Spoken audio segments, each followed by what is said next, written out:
This podcast contains adults using adult language. You have been warned.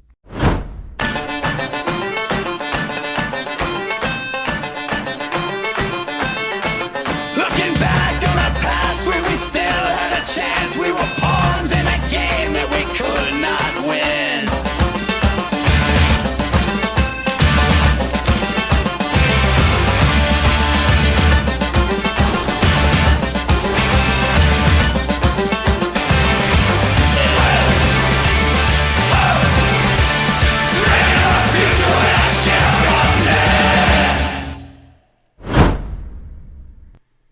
Hello, everybody. It is I, the St. Brian, your dungeon master for this evening, and this is another episode of Team X. Roll for initiative immediately. Well, No, we're not going to do No. that. Not yet. 50. I'm not. I roll a dice and it says that I win. Oh, that's how that So- works? Okay. Yes, we are back for yet another episode of Team X, an official franchise of Acquisitions Incorporated that operates out of Pinedale in the Chondawood region with exclusive rights to that particular piece of geography. But before we get much further into our game, we should really go around and introduce people. As you can see, we are clueless today. Yes, but we are not Drenless. We have. Oh, plans. she's around. Dren is always around. Isn't really a little bit of never Dren in all of us? I hope not. Depends how thin you slice her. And I want nothing to do with. We here at Eat, Drink, Roll do not condone cannibalism, just so you know. We don't. only Blame us when you do it. I mean, like only voluntary that was- cannibalism. Well, I mean, even so. So, but let us go around the horn here, starting this time because, obviously Jen, my Dreamweaver, is not here to introduce herself. We shall just continue in the clockwise fashion as is part of the ancient ritual and begin with the Viking Oh, goat. well, I guess so. Start with me. Hi, I'm Viking Goat. I play Thunic General Trunk, also known as the Railgun Cleric. Yes, yes, you are. You are a precious, precious railgun. Also, kind of a big old softy and dummy. Likes to eat just about anything. Anything. And then continuing clockwise. That's Yeah, I'm sorry. you. My computer. My computer is trying to be like updates, and I'm like cease and desist. Cease and desist this instant. I am the blind cleric. I'm playing Hugon Valander, human fighter, and he of the constantly exhausted school of combat. Eternally annoyed school of combat. Eternally agitated. Eternally agitated. On a scale of 1 to 10, it never really dips below a 4 on a good day. We're not dropping below 6 while we're in this Todash horror show place. So 6 is basically where we're going to be hanging out Yeah. for the time being. Continuing around the horn. And I am Roz, playing the Tiefling Bard Eno. I'm also known as Purple Monkey Robots, by the way. Excellent. That's me. That's the introduction. He's a very simple man. He's a simple kind of man. For a bard, for a yeah. bard.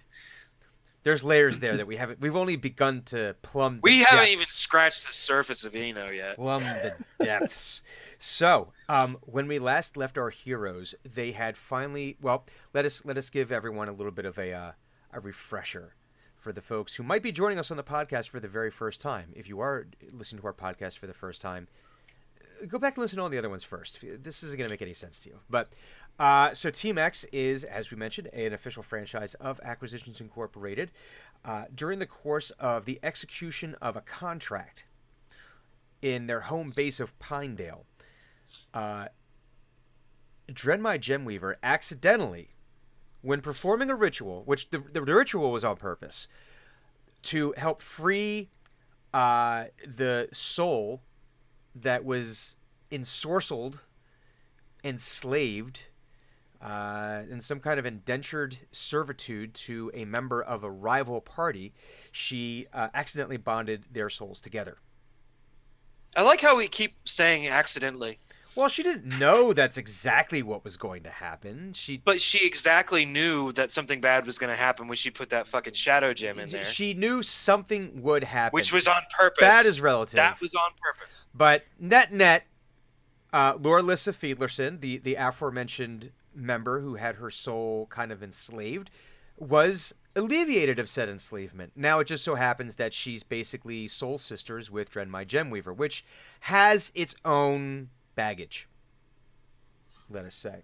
So the group decided it would be a good idea to travel to some place deep within the mountains that could potentially help her fix what's going on. Encountered another contract that was dutifully negotiated by one Hugon Valander. Whereas, I have to say, interesting terms. Only getting paid 1 gold, but unlimited access to an enormous library of untold knowledge. So, some things, some good ideas there. I like the forward-thinking progress of that. The small investment now for returns later. Yep. But during the course of this mission, not only did they somehow temporarily tame, and I say that in air quotes, tame a steel predator, and engaged in combat with some kind of other steel construct that was the doings, it looked like, of some kind of unholy alliance between Dwergar and Modrons. But they encountered some kind of dark, imagine a dark entity known only as the Librarian, within the walls of this ancient library, and through an agreement made with them, were transported to the Shadowfell. Whoa, now that's a gross oversimplification of how fucked up that situation was. Things happened. And no one of those sense, things no was, sense worrying about we're it now. gonna go fuck with the dark entity and just to see what happens. Well, that happened too. I believe the agreement was more like, be eaten or do this thing for me. Well, I was okay with being the eaten. word eaten was never devoured. These things were never said forthright. Anyway, he tried to come off like he was top dog, and it didn't work. So yes, we needed a way out. We got and to he needed see. a thing. We got to see during the course of these two encounters. We not only got to see the first use of chaotic Nutella by Drenmai Gemweaver, used to, I think, very effective fashion. Very much We so. also I would got agree to with that. see Battlefield Intimidation, one of Hugon Valander's specials. As you can see, are represented by the little icons on the screen here. We're still workshopping Enos. We need to understand Eno, I think, a little bit better. I think after this adventure, he'll unlock it. I'm hoping we do. I really After do. this little arc, Yeah. he'll have that moment of. Has unlocked his level prayer. Yes. Oh. Oh! Yes. That's gonna be like a stinger that just comes across the screen. It'll be like that fucking Call of Duty guitar riff. So, but then we got to see Battlefield Intimidation, rolled with a natural 20 to see the I think I got a 19. 19. Actually. Oh, it was good. It was a good roll. It was a high It was a very roll. good roll. It was a high roll. And he used that to unconventional means, but effective means nonetheless. Got transported to the Shadowfell, where they ultimately found out they probably need to go anyways to help find a cure for this affliction that Drenmai is suffering from. Were chased by creepypastas throughout the Shadowfell. Thildic made friends with a crow, or a raven, excuse me, a very large raven, and was able to help negotiate a way through this horror show things, the hordes that they were being chased by, and were able to find refuge in a town, a walled town in the Shadowfell, wherein we digressed in course into shopping and eating hijinks. We have officially renamed all of the books in the world, not just in the world that we play in, but in the world we currently exist in as actual people. Books are now known as paper tacos. Scrolls Or unboots. or unboots.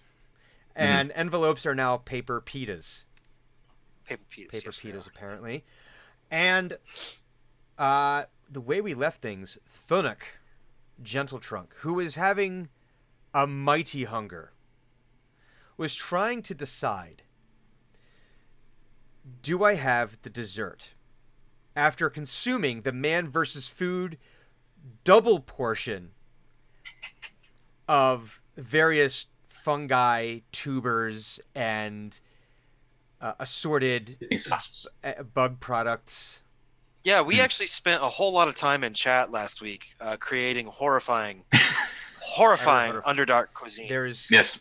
uh, Wait, Underdark? no Shadowfell cuisine. Wherever the fuck it is we are right now. Okay. I don't know. So yes, Shadowfell cuisine. And when it came time for dessert, he wasn't too sure. Should he or shouldn't he? So we left it up to Cluz's fate die, and the fate die said, "Do it," Do it. and he did. But then he had to roll his Constitution check. And Thunuk, what did you roll on your Constitution check? Natural one. Natural. Yeah, you didn't do too one. good. No. Which is astonishing because you had me roll like what 6 times for You did. Yeah. for that food, and I was never below a 15. And then dessert time comes. And it was perfect timing. Just you know what? You went just a little too far. And this is just like real life. You never know when you've gone too far until you've actually gone too far. It's like when you're feeling kind of drunk and you're like, I'm gonna have one more beer, and then you drink it and you're like, oh crap, that was the beer I shouldn't have drank because now I've had one too many. I went to New Belgium yesterday in Fort Collins and was there from 12:30 to 7 in the evening. Oh Yeah. Oh yeah. And that happened a couple of times. Where nope, that was It's like, I shouldn't have done that. nope, that was a I should mistake. not have- I guess I'm gonna need to do it again. Okay, might as well keep going now.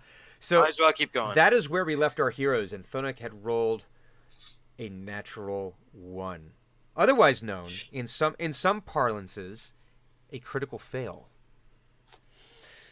Yeah. So you finish your dessert, Thunuk, and and you immediately die.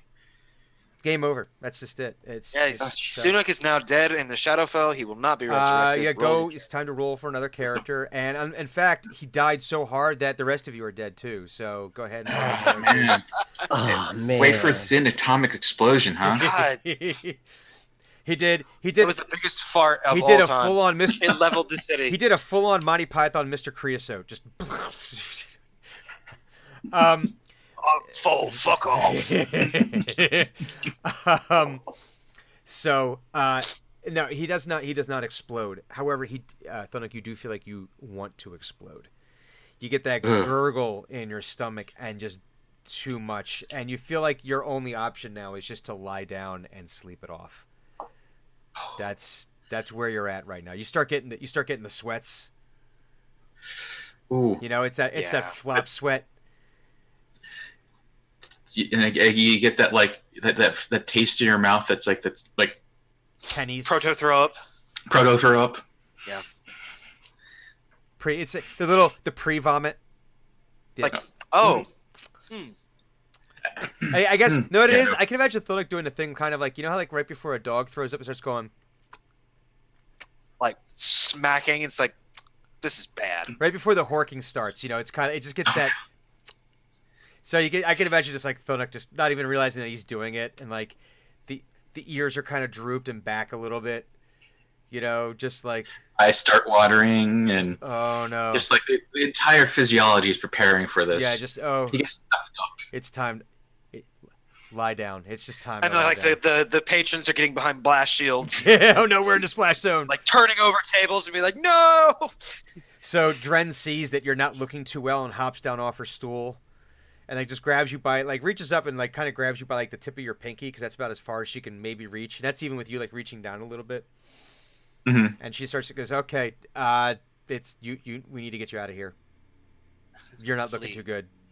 Flee. When Drenmai Gemweaver knows that you've gone too far, there's certain mileposts that you can take in life, right? That kind of tell you wrong way. Mhm. And when Drenmai Gemweaver says, I don't know if you should have done that, that's usually a good sign. So, You've taken a bad path in life, Yes. son. Oh, no, yep, that was bad. That was a bad move. The entire time she's saying that, and it's like, but it tasted so good. I regret nothing. As you say Just- that, just- like a little burp, just a little bit, a little. that was that sort of like just force it back down. Nope, it's mine now. You can't leave. You can't leave. You're paying rent. There's only one exit, and it's not that way. It's. So she gets you back to the inn where you were given room and board. I think you'd already made your way back. You'd passed again. Oh yeah, just give me something with whatever. Yeah, and then I went back to my room and I collapsed on my bed, but then I realized that I hadn't eaten yet, and that I wasn't sure if they were actually going to bring me any food. So I reached into my bag and I grabbed like a bite of a ration, Mm-hmm. and I ate that. And then after seeing and all the stuff they were eating. But I didn't pay. I rolled a critical fail. I didn't pay attention to what they were doing, Yeah. so I didn't see all that. So I eat a bite of my ration, and I'm like, eh. And then I touch the book, the book that's got the Ut Placiat Laborum written on the spine. Mhm. I touched that, and I just kind of passed out. Just out. And Yeah. we'd already established that Hugon had basically just taken a moment to decompress. He'd been Essentially. he'd been in his pressure It's been cooker. It had been a long X amount of time, Yes. right? Because we have no idea how time works down here. Exactly. Or up here, or wherever here is relative to the material plane, direction-wise. There actually is a map somewhere of that. I think it's I'm in the, sure I think it's in the there is. player's manual. But anyway, so Drenmai gets Thunuk back, helps you as best she can, she tries to tuck you in a little bit, because you're just kind of like groaning and walking a little bit slower. You don't want to walk too fast, Mhm. because you realize that you have the equivalent of like a stomach full of nitroglycerin. Oh dear You God. know, and one wrong step, and it's gonna go bad. God help you if you trip and fall. Just boom! It just hit the ground and be like, Oh, scoot away and it's just from it. it's from the and it's a pressure. slow fall, and then he's forced back up by the pressure. Oh God. It's like one of those clowns that you hook the hose up to, and it shoots the hat off the top of the Yeah. clown. And Yeah, this is I know what you're Not talking what that is. well, that's table talk. We'll talk about that.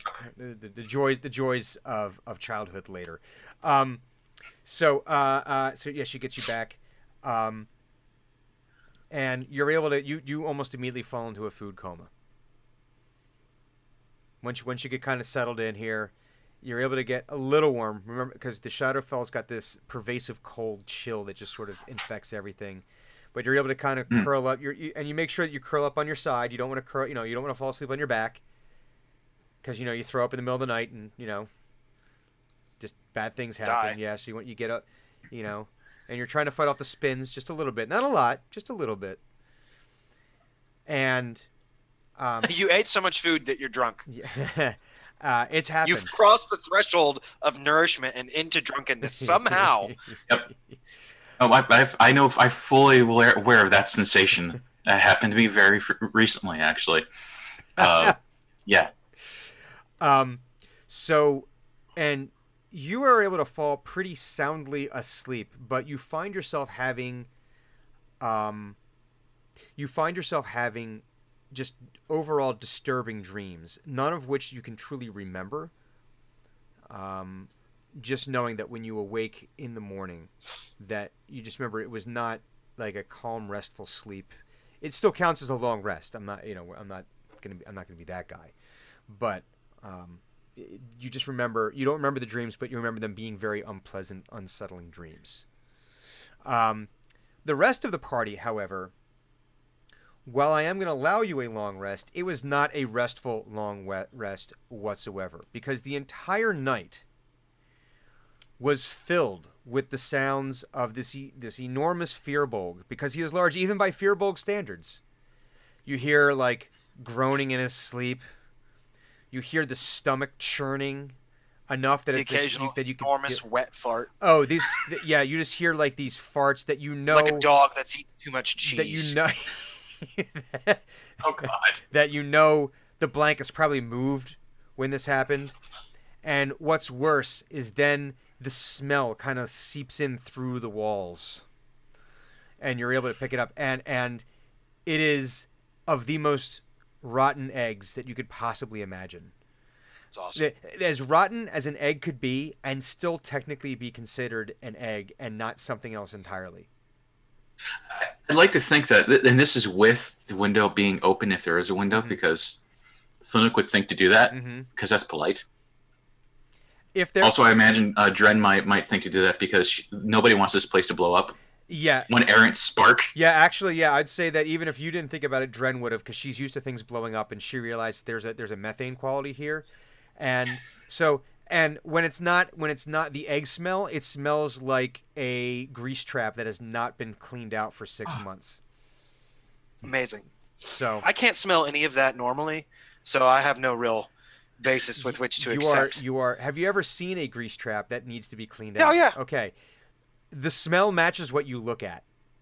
Oh, okay. Well, It's just as Pretty horrendous. it is a horrifying crucible that I hope no one ever has to go through.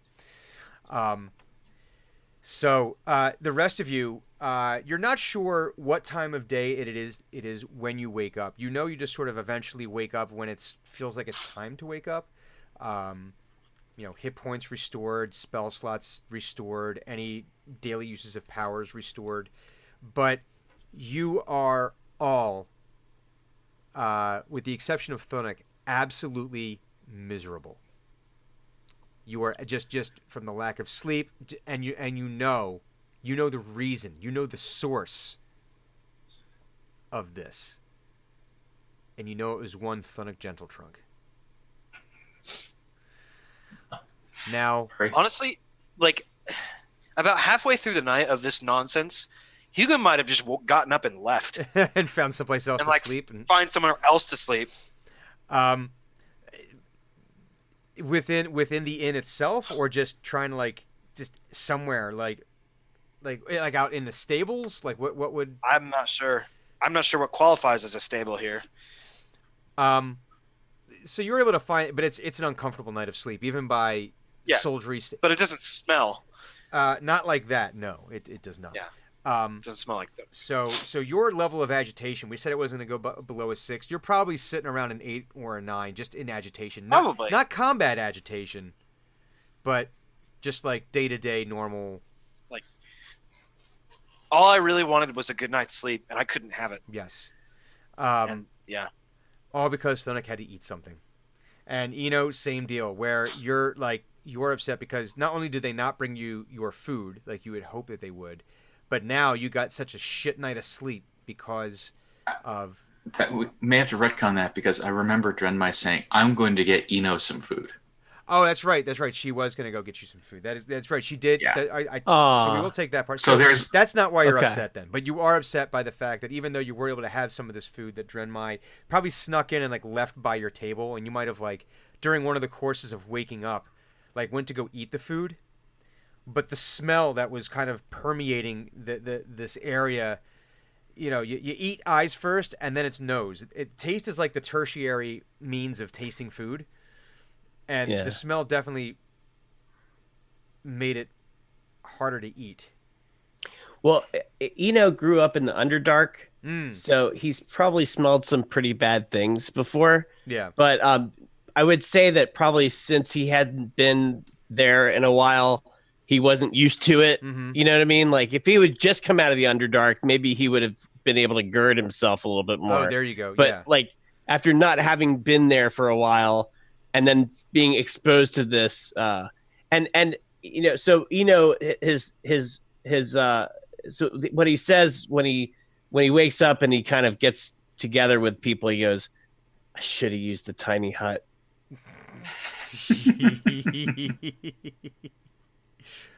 That's pretty great. So it's kind of like if you grew Should up, have used that tiny hut. if you grew up eating durian fruit, it's one thing. But if you stop eating it and come back to it, it's like, holy shit, this smells rancid. Oh, but no, I'm okay with it after a while. So you work your way down into the common area downstairs. Hugon, you wake up, you probably make, do whatever your morning routine is and work your way into the common area. Thunuk, you wake up. Again, you had unpleasant dreams. Pretty well rested, though. The gurgling has gone away. You feel nature's call. Very, very thoroughly. Oh. Thunuk will seek the equivalent of a restroom, water closet, and/or latrine, or outhouse. You're able to find the outhouse, barely able to squeeze your way in there because it is, the door doesn't close all the way. Because your knees are kind of blocking it, and you're able to do what happens after you eat. In Take care of business. Take care You of have to business. shit. It's very simple. and Go and find a place to do but it. it is a power shit. It is like, were there plumbing, it would be plumbing no more. Folks, this is the kind Happy St. Patrick's Happy Day. St. Patrick's Day. Happy St. Patrick's This Day. is the kind of quality entertainment you get from Eat, Drink, Roll every week. But now It's true. But It's true. You finish up. You're feeling better now, because hey, everyone feels better after taking a healthy shit. I mean, let's face it. That's true. it is one of the unsung pleasures of life. So then you work your way into the common room, and there's your other three teammates sitting there, and they all probably look up. I can imagine Hugon has whatever passes as coffee. But Possibly. It depends on what the coffee looks like. it is thick and black. Okay. All right, It is he's probably mud. I mean, and you're not unconvinced it wasn't brewed from actual mud. Right. But But still, I mean, that's basically campaign coffee. yeah, So. yeah. Which honestly, it's a little familiar in that way of like, okay, no, I get it. Eno, I understand this. is Eno a coffee person in the morning, or would he be after a night of getting next to no sleep? I think he's probably, well, I mean, depending on how clean the water is. The water, really, any of the water in the Shadowfell is kind of a little sludgy and rancid. It's probably- potable. It's potable, barely. He's probably drinking an ale. Okay. Which is the only safe way to drink water. I mean, let's face it. That's Drenmai is sitting there. She's got a cup of coffee, deep bags under her eyes from not getting any sleep. Quohan, Laura Lessa, they're sitting there. Everyone's got like these big, thick cups of like thick, it's almost like Turkish coffee, where it's just these cups, and they're all sitting there kind of like elbow up. They all just look exhausted and haggard, and they all look up when you come in, Thunuk, and you just get like this dirty look from all of them, just like. Except Hugon does not satisfy himself with the look. He says, "Yeah, that was real considerate of you." You're welcome. I opened a window after all. It's always considered to open a window. Thunuk, shut up. Okay. Again, sarcasm. Yeah. He doesn't get it. Nope. It's like, I thought I was being considerate. I opened. You weren't. I opened the window. You were the opposite of considerate. You kept us up with your flatulence and that. Oh God. You could have gone outside and caused problems for other people, but you did not. You're pretty sure if you Being went. be completely oblivious that he is the source of everyone's problems, but being aware that they're not feeling well, he's going to be considerate again and ask, "How did everyone sleep?" There's like grunts. So, From the table Hugon guy. drains his coffee and like sets the cup down and leaves. Just the rest of her kind of like. Eno will look up and be like, "It was just like being back home," and he just lifts up his ale, drinks, goes back to messing with his lute a little bit. He's not actually playing the lute; he's just like fingering Tuning it. Yeah, he's just Hitting the frets. It just sounds so wrong. So hey, I bought you breakfast, didn't I? So I get so as you were getting through your morning routine here and waking up and doing whatever preparations you would usually do in the morning, some of the Shadar Kai with the masks come in to the common area. You recognize them as the ones that had escorted you to the inn, had or made the arrangements for you, and they the leader of which says the Raven Queen has requested of you an audience, and we have come to prepare you for what you will find inside.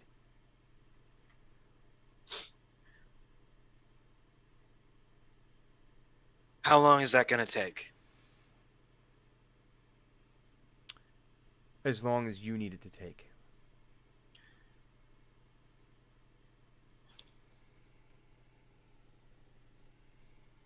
I'm sure you have questions when this is not something that most mortals do. So I'm certain that you have questions, and we want you to be as prepared as possible when you meet the mistress. Because if you're caught unawares, it can have consequences, and we don't want you to accidentally stumble into consequences that you are not prepared for. Great. Well, we wouldn't be here stumbling around at all, and he pointedly looks at Drenmai and Laura Lissa. Mm-hmm. But here we are. So why don't you start with the two people who have the Shadow Soul horseshit happening to them? He said, and okay, go ahead.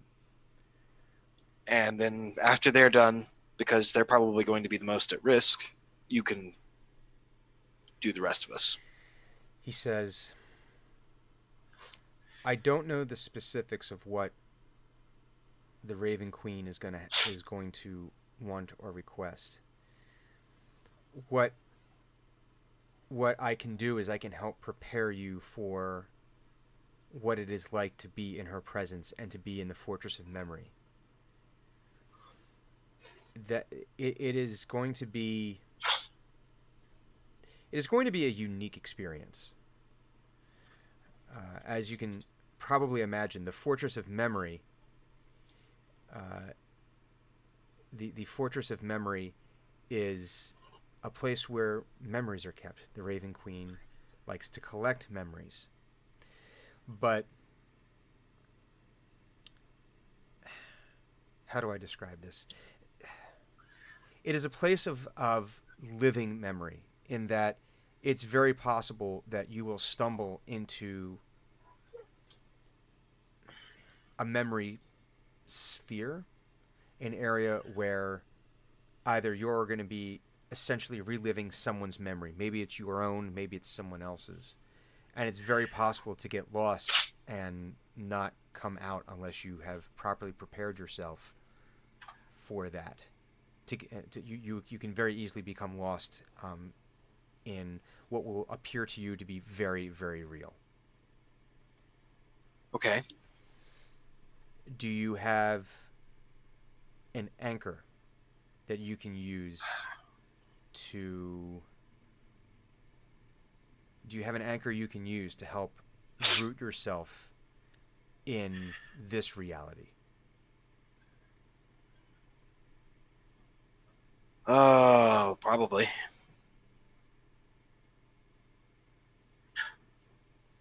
Is it? Is he speaking to all of us at Yes, once? he's speaking to the entire group. Yes. Okay.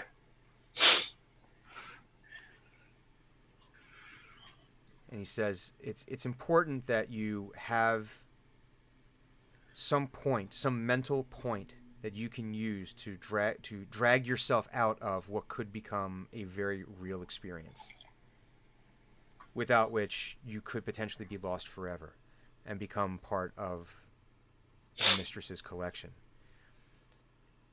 She doesn't necessarily do that as a malevolent thing. I think it's just who she is now.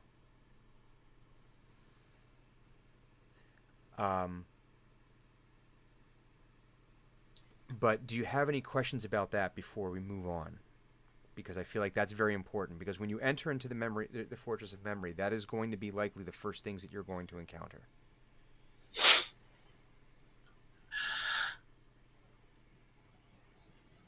Does it need to be an actual anchor?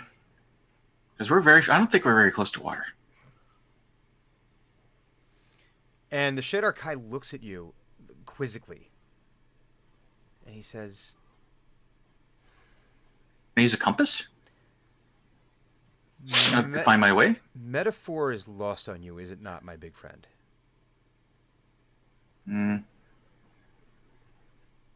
Metaphor. You've answered my question. Okay. A figurative anchor or compass,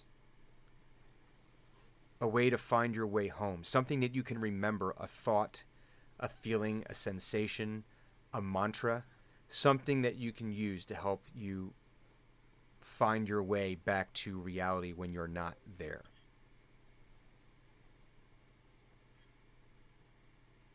Okay.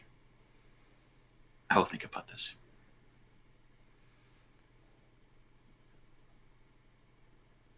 You know, I'm going to put you in word jail again. You have to stop it. Just stop it. Knock it off. Happened. No. Bad. We're not starting this. We're not starting this again. Meta 3, meta 5. You are a chat criminal. Hey, you'll have to look at it. Yeah, pay attention to the game, Brian. He says, but it is important that you have that to help you with this. Are there any other questions about entering the Fortress of Memory before we talk about our mistress? Is the Raven Queen a bargainer? She make deals? Less deals, more boons in exchange for gifts. And I know that sounds like it might be the same. Identical. In fact, it does sound identical. Congratulations. There is a subtle difference, however, in that Fair enough. it is really not up for negotiation. If you offer her a gift that she likes, she is likely to grant you a boon. If you give her a gift that she is indifferent to, then probably nothing happens. If you give her a gift that displeases her, don't give her a gift that would displease her. Let's just. Is there do you have like a list of not approved gifts? The gift, or the do you registry. just have to kind of? Do you have the gift registry here? You know, oh no, someone already got you the toaster. They don't need another toaster. Essentially, yeah. He says, people have come with gifts of many kinds, both physical and otherwise. I can tell you that the mistress, more often than not, likes the gift of a memory. It is not a gift to be given lightly, because by giving it, this isn't sharing a memory, this is giving a memory.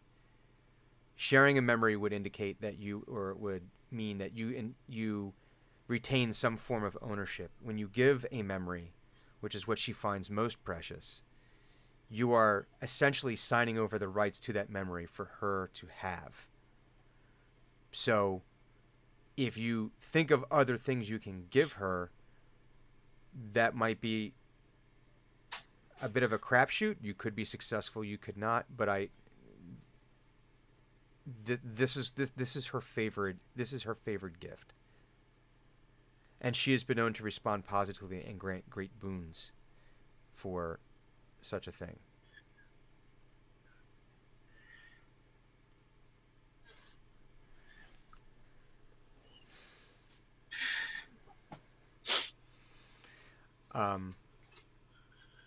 He says, do you feel...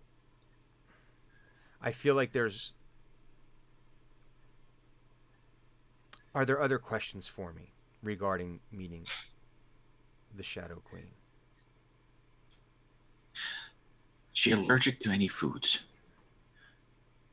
To my knowledge, no. But then I don't remember the last time she ate. And like, she's a goddess. She doesn't have allergies. Are you sure? She doesn't need to eat either. Well, sometimes you don't need to eat, but you eat it anyway because it's fun. Food tastes good. Little fart. What if you are if you are the food that she likes to eat? Oh, Bringing that up might be a bad idea. that is a good point. I will not talk about food around her. Probably wise. It's Okay. probably wise. Does she like to eat people?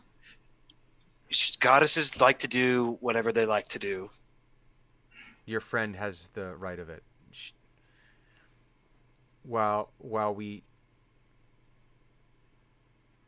love our queen, she is unpredictable. So it is best to be aware of that. It is also best to be aware that she takes many forms. So you need to be prepared for whatever form she presents herself in. Whatever mood has stricken her to this day is, or possibly this hour, is how she will appear. So just be aware when you see her. It may not meet your expectations.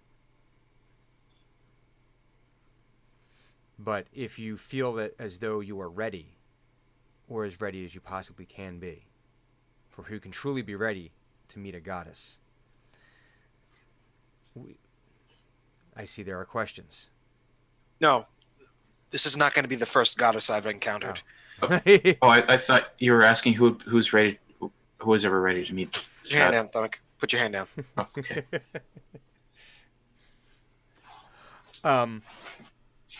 So he said, For the podcast, Hugon and Thuna put their hands up to indicate that they have met deities at some point or another. oh yeah, we all have. No, seriously, like, dude, this is Tuesday. I mean, come on. So he indicates you should gather your things, whatever equipment, whatever you would like to bring with you on this, and says he will meet you out front, and will escort you to the Fortress of Memory. While will escort you to the Fortress of Memory when you are ready. So, is there anything you would like to do to prepare?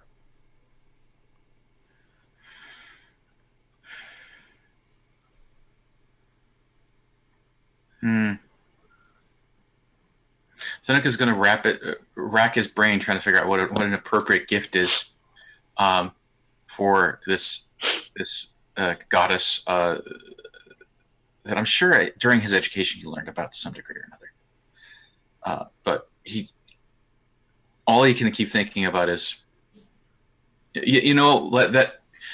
you've actually, like, you ate a lot yesterday, but you're still hungry the next morning after it's all, like, it's passed through you. Like, there's that fresh hunger that isn't, like, quite hungry, but, like, I could eat something. He's trying to gauge exactly where on the meter this is. And then it keeps going back to, like, presents and food and presents, and, like, maybe I should bake some cookies. Everyone likes cookies. Oh no, I'm not supposed to think about food. I'm going to ask her about food now. I'm trying to think of what god awful cookies you could make in the Shadowfell, but no, we're not going to go down that path because I know that's how we go down these paths.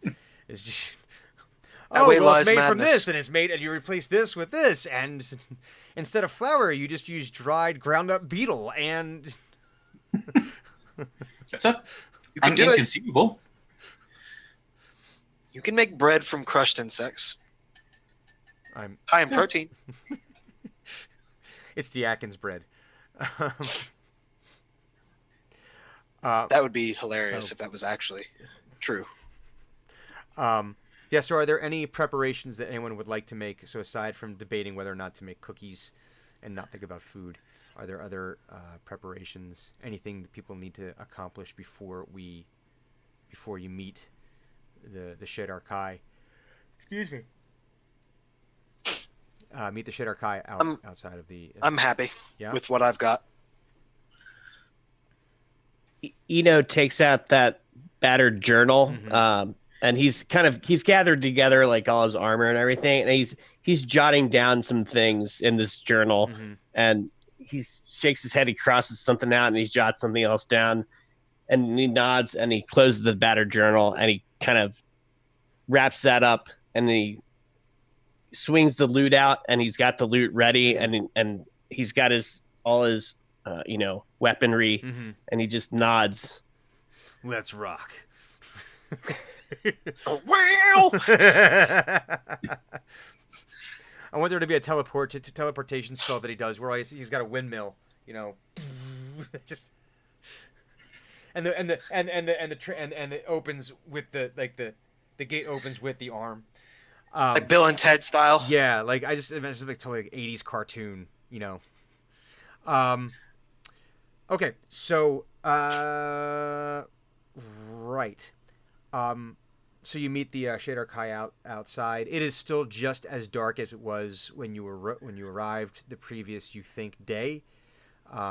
Your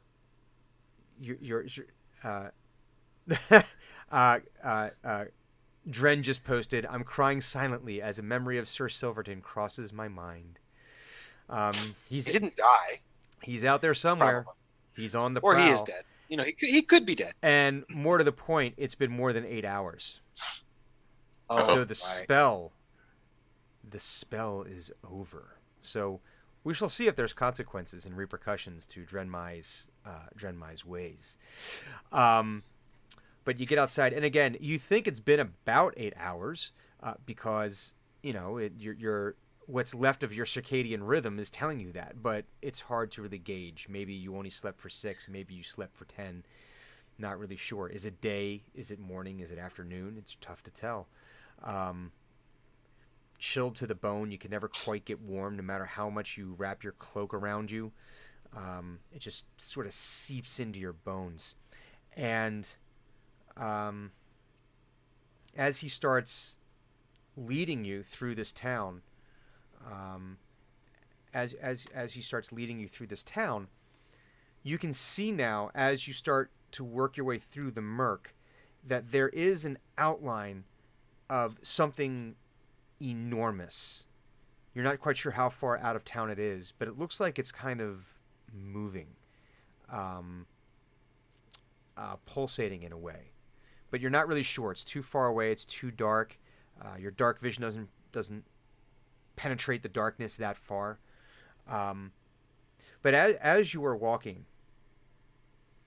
a shadow flits in front of you, in front of your group.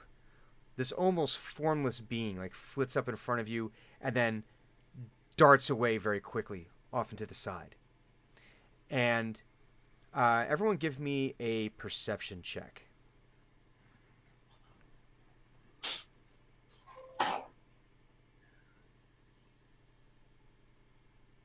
I have a 10. A 10? Oh, I'm sorry, a 12. 12. 12.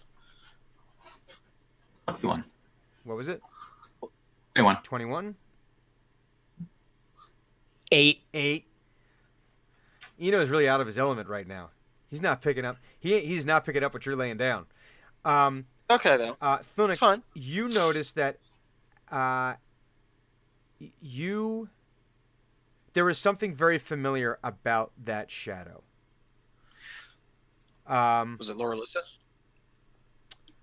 It was not Laura Lissa, but Thunuk, you do notice, and Hugon, you do notice that Laura Lissa perks up. Seeing as how apparently Clues is rolling wherever she is, she rolled a 14 on this, so we're in a way we kind of do have her here, because again, isn't she always here with us in spirit?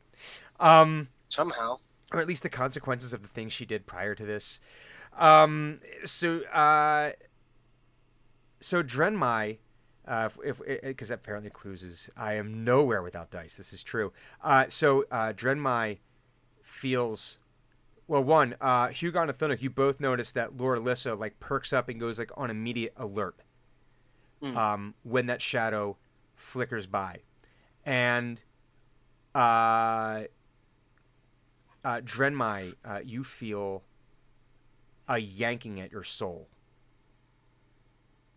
And I'm sorry for the folks on the podcast. Clues is typing to us in the chat, and she said, "I'm always watching." Blink, blink. And Drenmai, for those who are not Drenmai and who can't see any kind of inner monologue or inner dialogue, you see that Laura Lissa glances over at Drenmai and like nods towards the shadow where it went, and you can see there's a moment of consideration on Drenmai's face. And I'm assuming at this point that Drenmai is probably riding on Thunuk's shoulder. That seems to be her standard configuration, right? Whenever you're traveling, it's hard for her to keep up, little legs. So she rides on the guy with the biggest legs. But she definitely leaps off and lands on Laura Lissa's back, and they both go springing off into the darkness, chasing the shadow. Well, that sounds like a terrible idea. I hope they have fun with that. Thunuk's going to shout after them. Do you want some company? There's no response from either one of them. She's saying yes, but they're too far. They move very, very quickly. Thunuk mount. Yeah, so they're off into the darkness too quickly, and it's almost when you yell out, it feels almost like your sound is almost muffled. Not like you're in a silenced room, but you can tell that your voice just doesn't travel as far. Almost like everywhere is covered in blankets, and so they're off like a shot into the darkness, going somewhere else deeper into this town. But you guys are choosing just to continue on your route to the... I mean, that's what Hugon is doing. Mm-hmm. I don't know what the others intend to do. Kohan, I imagine, either Kohan, didn't notice that. Well, Kohan does see his sister take off, and he shouts after her. He shouts after her as well, and then just looks at you and says, "Guys, I have to go. I can't. I have to go with her. I'm sorry. She's blood. I have to go with her." It's fine. It's your business. And lopes off at his barbarian pace. Lopes off into the darkness after her.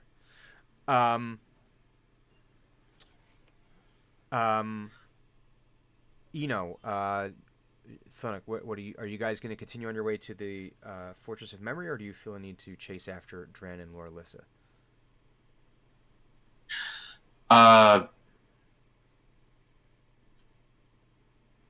Thunuk's going to say, we should probably follow them. We're kind of here to fix their thing. It's going to be hard to fix it without them. Gods can do pretty much whatever they damn well please. You don't actually have to be somewhere for them to affect you. Oh, that's convenient. And we are on this god's plane. So nothing here happens without her knowing, I imagine. This is like her home, Oh. her den, if you will. Oh. Domicile. I feel very rude now for not saying hello earlier. I'm sure she hasn't noticed. We're still standing, breathing. We're still alive. I'm still. So it couldn't be that bad. That makes sense. Plus, the tower where the god lives is where we need to go. So, if they don't want to come along, it's kind of their fault. I'm sure they'll call us if they need help I'm sure that you're right. I'm sure that you're right. with this thing. The thing on. He points to his wrist and he's like, "You guys should call us if you need help. Well, we're not far away. Okay, bye. Static. Is it established that that Eno knows what that is yet, or I don't know. I don't remember if we. I don't have you. You've only seen. I don't even know if you saw Hugon use it, because Hugon used it and Thunuk was right behind him when it happened, when he was invisible. So I don't know that. I'm thinking that you might not have put that together yet. I don't think I did yet. So this would have been the first time you saw. So Thunuk, did you talk? Did Thunuk talk into his wrist? Yeah, he talked into his wrist. He hit the button on the stone on his wrist bracer, but all that came back was static. So Eno would turn around and be like, "What do you have there?" It's a talkie thingy. I don't remember what the other buttons do. But this one lets me talk to everyone. Hey, watch. Hey, Hugon. Hi, Hugon. Hi. Hugon, Thunuk, stop. And you can hear it coming out of in that weird echo when you have a walkie-talkie right next to another walkie-talkie. Like there's a little bit of feedback. There's a little bit of the squeal from them being too close together, but you could, and it's ever so slightly delayed, where it's like Thunuk is like saying, "Hi, Hugon, hi, Hugon." It's neat, isn't it? Want to try it? No, stop. Eno starts to move his head forward, and then says, "That's great." He's doing first. There's the kid that's saying, "Yeah, I really do." No, I shouldn't.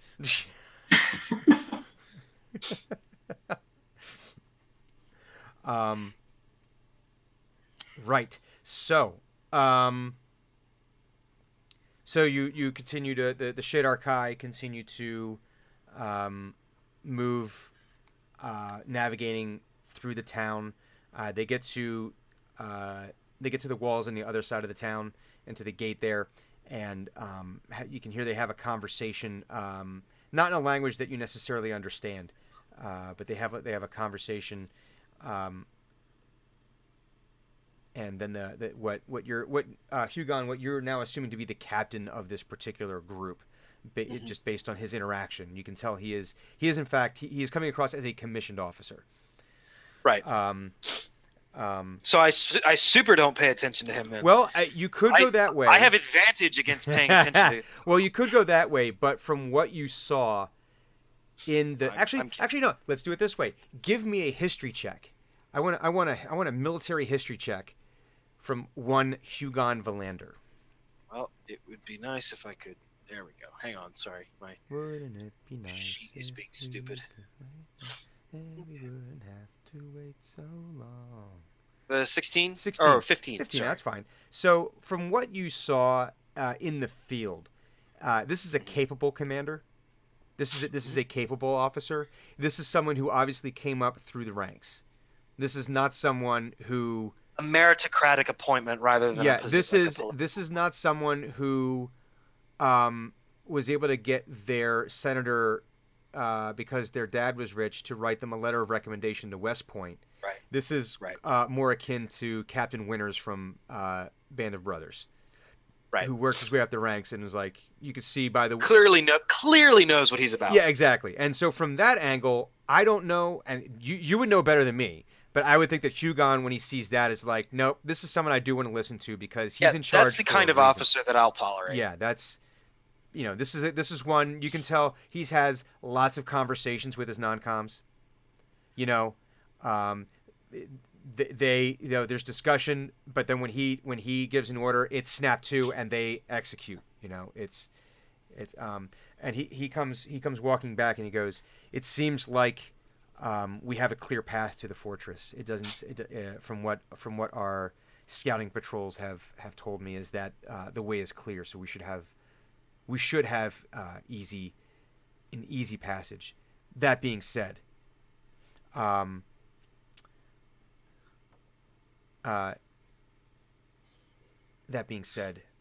we should obviously maintain a high level of alert because this is the Shadowfell and things happen.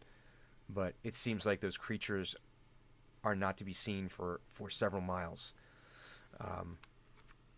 But the pyromancers will be riding on our flanks to make sure that there's a clear path. So they open up the gates and let you guys out, and you start on your way through the Shadowfell here.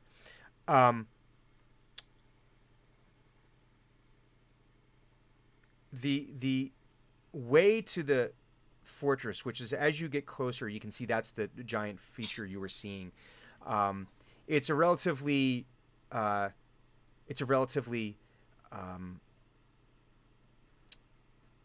dramaless voyage.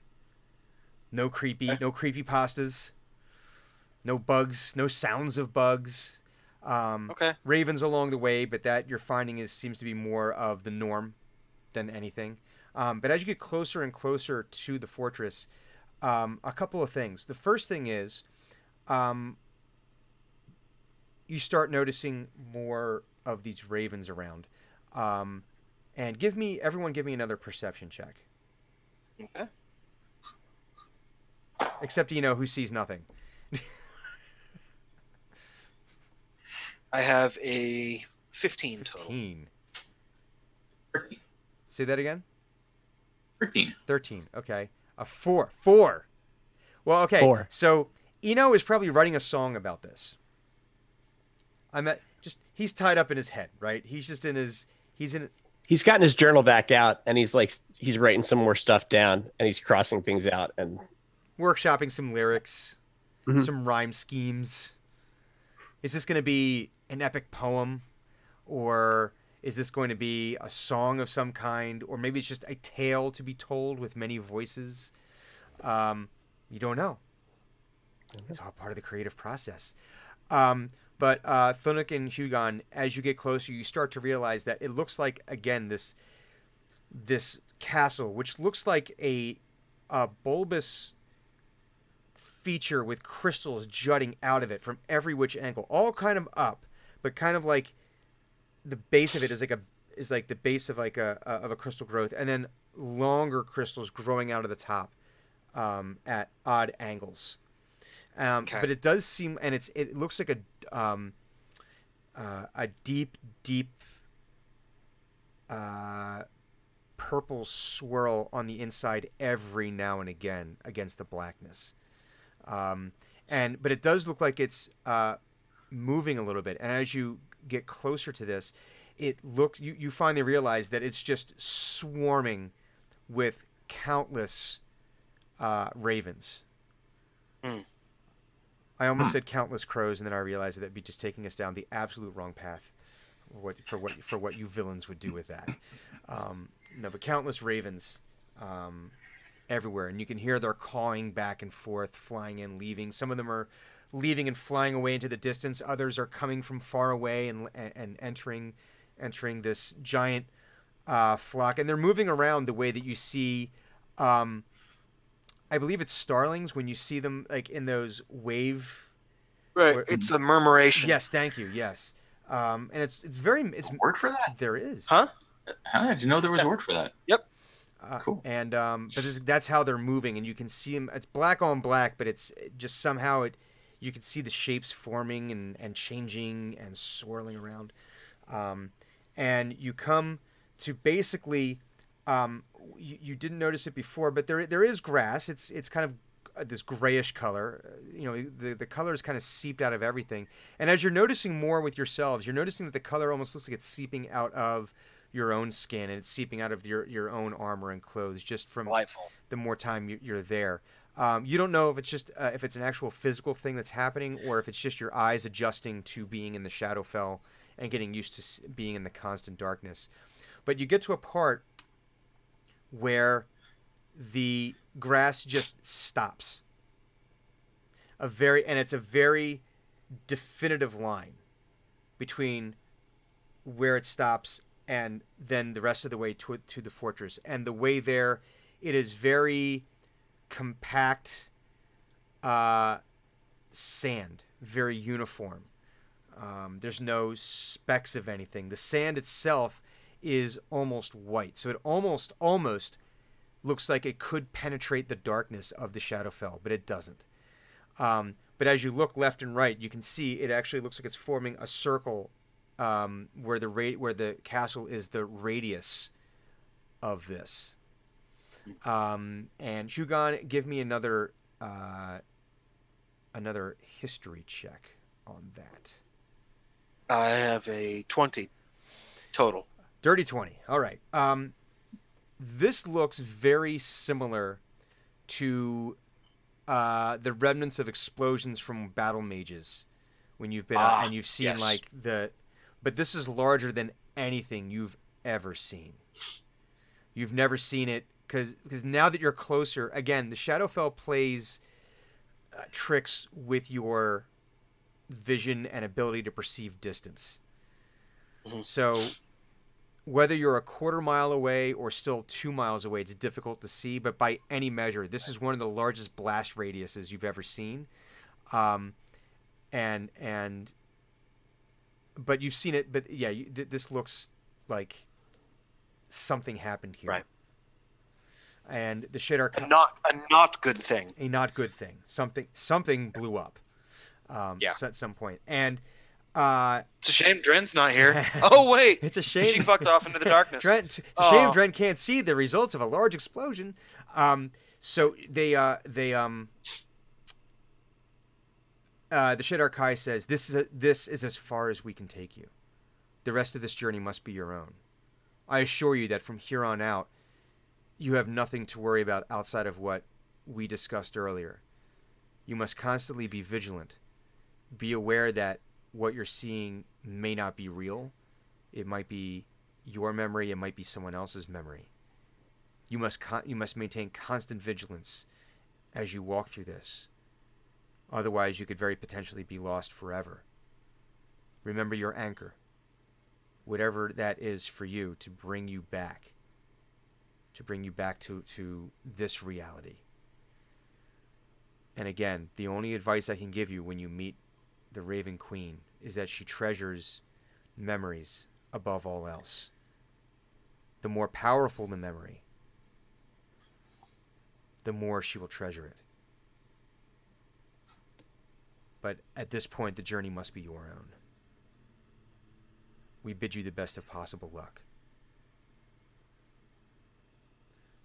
And you can see they kind of just stop, and you can see there's like some genuflecting among them as some of the group nears the edge of this blast radius, and it's almost like a religious in nature when they come up. It's similar to like when Catholics walk in the church and they do the whole blessing thing. This is more of like a it's more subtle than that. It's not like a full on blessing, but you can see it there's like some hand gesticulations and there's reverence as they near, but none of them cross that barrier. But they gesture for you to continue along your way. Out of curiosity, the twig that Thunuk was given, where's that been pointing to lately? Well, you can. Do you still have it in hand, or is it? I mean, he may have taken it out every so often. Yeah. It is right now pointing towards the fortress. Oh. At the moment. Okay. Yeah. Yep. So that's where you are right now. So, do you proceed? Do you? Yes. You don't really have much of Yeah. a choice. Well, listen. I don't want to put the actions into your mouths. I want to make sure that this is. Yeah. This is. Oh, yeah. This No, is. so no- It's not a I mean, small th- world. th- It's not on rails. It's. No, Hugon is tired of this plane, and if he thinks that he can get off this plane by going to the fortress, that's what he's going to do. I want to get off this motherfucking plane. Essentially, your plane sucks. What? Yeah, it's a terrible plane. It's not very nice. You're right. It isn't. We should move somewhere else. Yeah. Um, Little sunlight wouldn't kill you. Clearly, you never went to Gloom and Shrooms, man, because they got that all-you-can-eat challenge, and it's fucking amazing. People come from all over. Like, dude, there's like a good Yankee that came here. Just Your plane is awful. Your plane is awful, and it should be burned to the ground. Wiped from the face of the realities. So as you step on, you don't feel anything in particularly different as you cross this invisible boundary between where the grass was and now this blast plain. Your boots, they crunch ever so slightly under the gravel. Ever so slightly crunches underneath your boots, but it does not look like you're leaving any footprints. It's very, very compact. So when you're on here now, it doesn't look so much like it was scorched, but it was more like compressed, like some kind of concussive blast went off and just flattened everything and deeply, deeply compressed this to be almost rock. Like a steamroller had rolled over a dirt road and made it to the point where it was as near to asphalt as it could be. So you all start walking towards the fortress. I would now need from all of you some, let's call it a wisdom saving throw. Let me get a wisdom or a wisdom check. Let me get let's call it a check, not a save.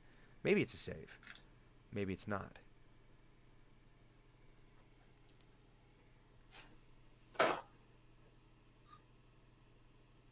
26. 26? Jesus Christ. I rolled a 19. Oh my God. I have a 13. 13. 0. What? I rolled a 1, Oh my god. and I have a -1 to wisdom. Oh my God. Is this the same die from last week? It's a different one. Oh my god. I think you need a hammer and some new D20s. It's a 0. 0. Well, there's no avoiding it then.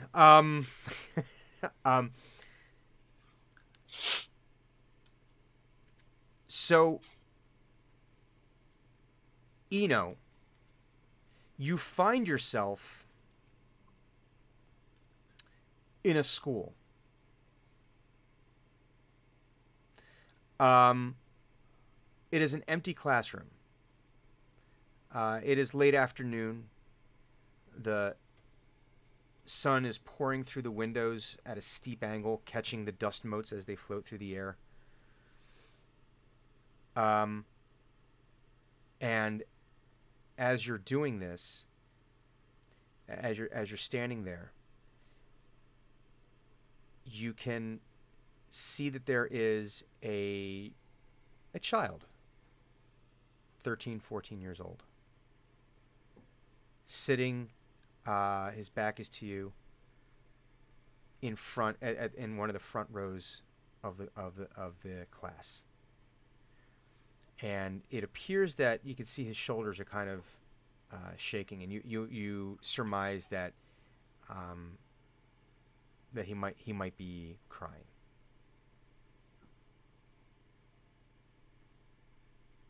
What's wrong? And you just hear him say, "Nobody likes me. They all hate me. Everybody. I don't have any friends." What's your name? He says, "My name don't know my name. Oh, abort! Abort! Abort! Flee! I only know they just call me Rat.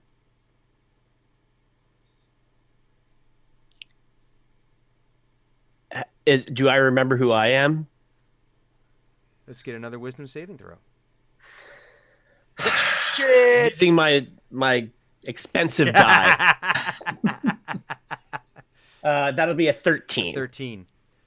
Yeah. You're pretty sure that you are Eno, a tiefling. Okay. Do I have any of my things that I just had with me? No, like it's my just guitar you. and things no like guitar, that. no nothing. No My lute, sorry, not lute. guitar. Well, All right. Lutar. fantasy guitar. I'm a luter. Is a lute not a guitar? Is this kid tall, or is he? No, he's sitting. Like how it's tough to is he tell. sitting Yeah, down? He's sitting down, yeah. Okay. Well, my name's Eno. I'll be your friend. And the boy says, No, I don't think that's the answer. I don't think I have any friends.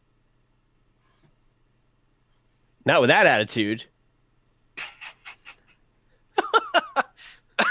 And you now see in one of his hands there's a knife. Bark. And he says, I just don't think I want to do this anymore.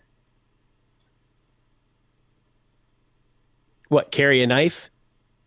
Let me have that. And he brings the knife over to his wrist. Okay. I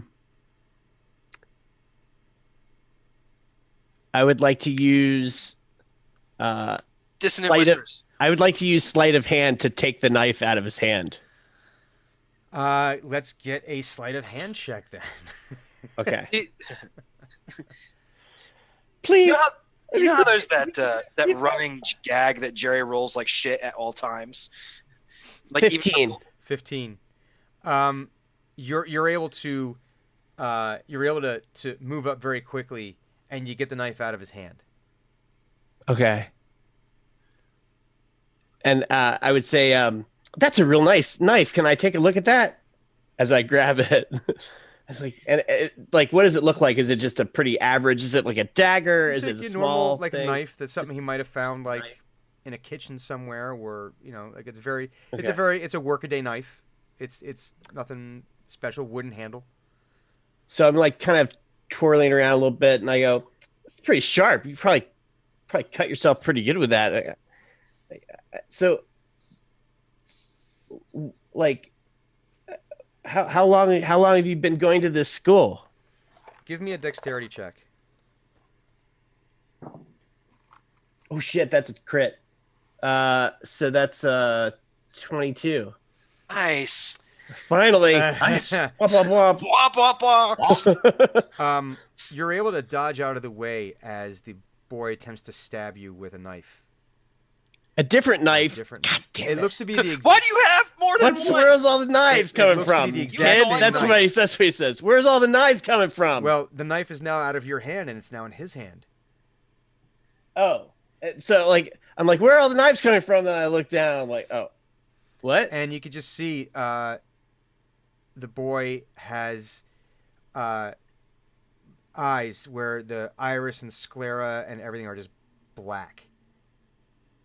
And his face is long and drawn, and it looks like almost like his skin is the color of a maggot's flesh. And Yeah. as he talks, this black ichor is pouring out of his mouth. And Oh, he nice. just, You've wandered into Pet and Cemetery. he just says, I don't think I want to do this anymore. And I don't think you do either.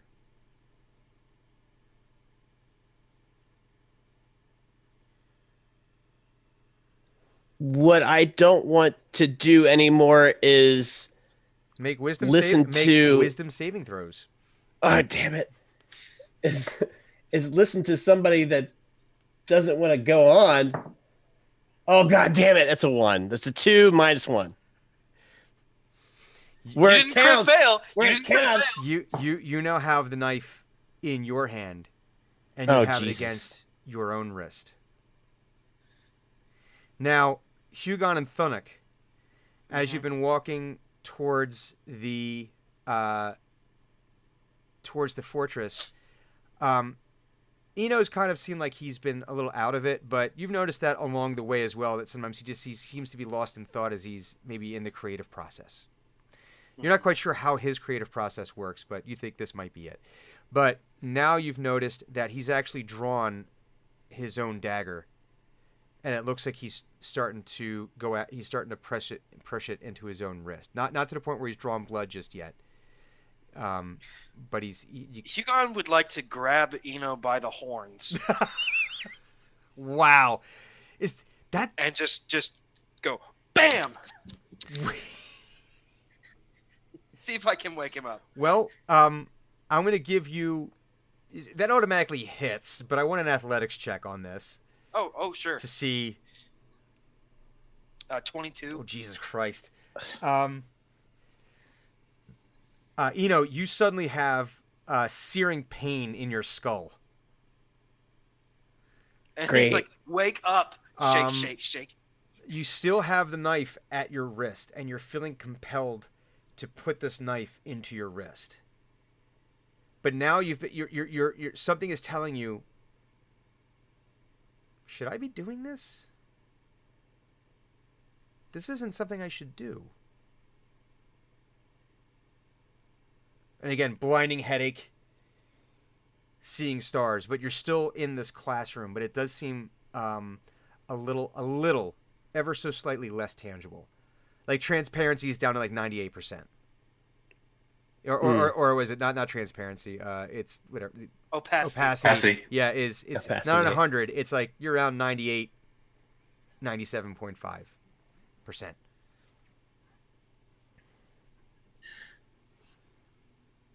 Does Eno seem to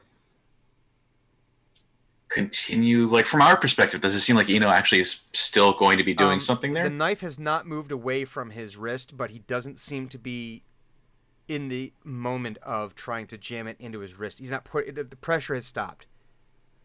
Like, so the knife is pushing into the skin, not to the point where it's drawn blood, Mhm. but he's not pushing any more on it. There's a clear indentation of like pressure there. Yes. Thunuk is going to very gently put both his hands over Eno's hands and wrists and grasp them and slowly pull them apart.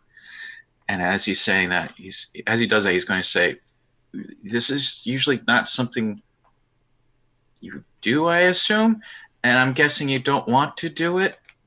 The four can help you." And as he I have a intones the four, Would you like a tract?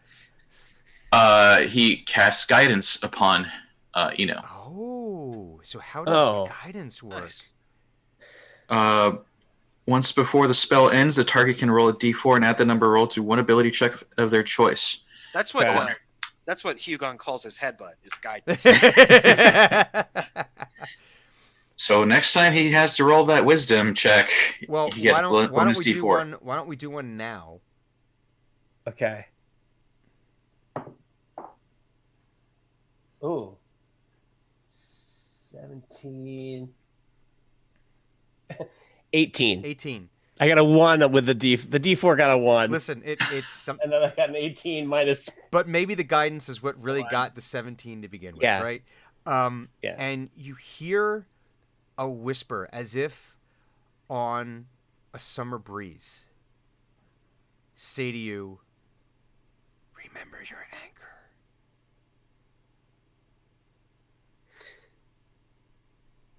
So, he thinks about this cube with 4 different colors on it, and he reaches into his pocket Mhm. to see if it's there, It is.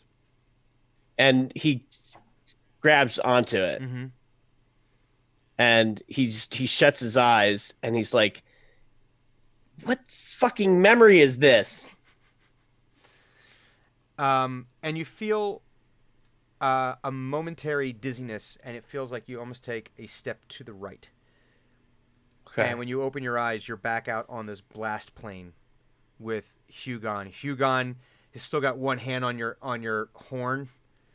And Thunuk is. I'm imagining the only way this would work is that Thunuk kind of came behind him and like pulled them away, or Mhm. and Thunuk is holding both of your wrists. You know. Ah! What happened? Like, I'm okay. I'm all right now. I'm okay now. Yeah. Okay. Yeah, I'm okay. I'm okay now. Okay. I'm okay. Let's go. School's out. No. Cynic very gently lets go.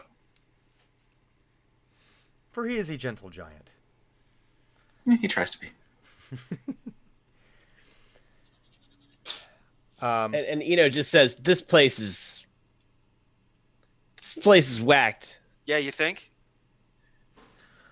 No, he doesn't use that word, but he Yeah. says, This place is whack, yo. Dog. This is some bona fide horse shit. Well, we're going to find out exactly how much more bona fide poor shit this place is in just a few minutes, because that's about the halfway point of our game today. So we're going to take the briefest of breaks to rehydrate and to possibly dehydrate. Who knows? The world works in mysterious ways. But we will be back in just a couple of minutes. Stay tuned, and we'll see you in a bit, y'all.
Yes, we were just discussing if headbutt is a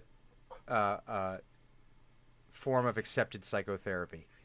Like, listen, I thought a cognitive recalibration event would solve Cognitive the issue. recalibration event. That's what we're going to call that from now on. So, all right, we are What? back. I hit you really fucking hard in the head. That's what it is. We It worked in the Avengers. It did, and that's how I base all my decisions. Does it work in the Avengers? I don't know. There's some wiggle room there that I don't know. But anyways, hi, welcome back to this episode of Team X. We are going to continue along this dark path. Imagine a dark path, if you will. Right. So Eno was just sucked into some kind of strange memory and was recalibrated. Mm-hmm. He got a bonk. A bonk. A bonk. So yes. So you continue along your way towards this fortress, and for the most part, it is uneventful. No one seems to be getting lost in memories at the moment.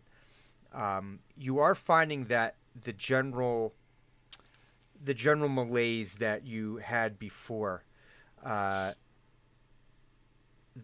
general malaise that you had before, where those unwanted memories were kind of poking their heads into your business, unwarranted and unasked. It seems like they're continuing even more intensely. I think it's time. I think we do need to start with another wisdom check from the group here. Oh, okay. Okay. And Eno is a little upset. He's a little worried. 12. 12. Okay. Oh yeah, it's +7. Oh god. That's actually in favor for me. I'm just like 22. 22. Okay. Oh, is guidance a one-time thing? Yeah. I I thought it was like once you kind of blew it. Once before the spell ends. No, you're thinking bless. Bless is not a one-time thing, but they have the same duration. But yeah, it's a one-time thing. I have an 11. An 11. An 11. Yes. Hugon, you hear the sounds of a raging battle. You're still walking with Eno and Thunuk, but you hear the sounds of this battle of sword on shield and sword on sword, and the yells of men and women as they clash on the battlefield.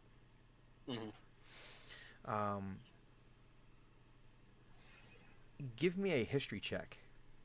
Okay. 22. You remember this battle.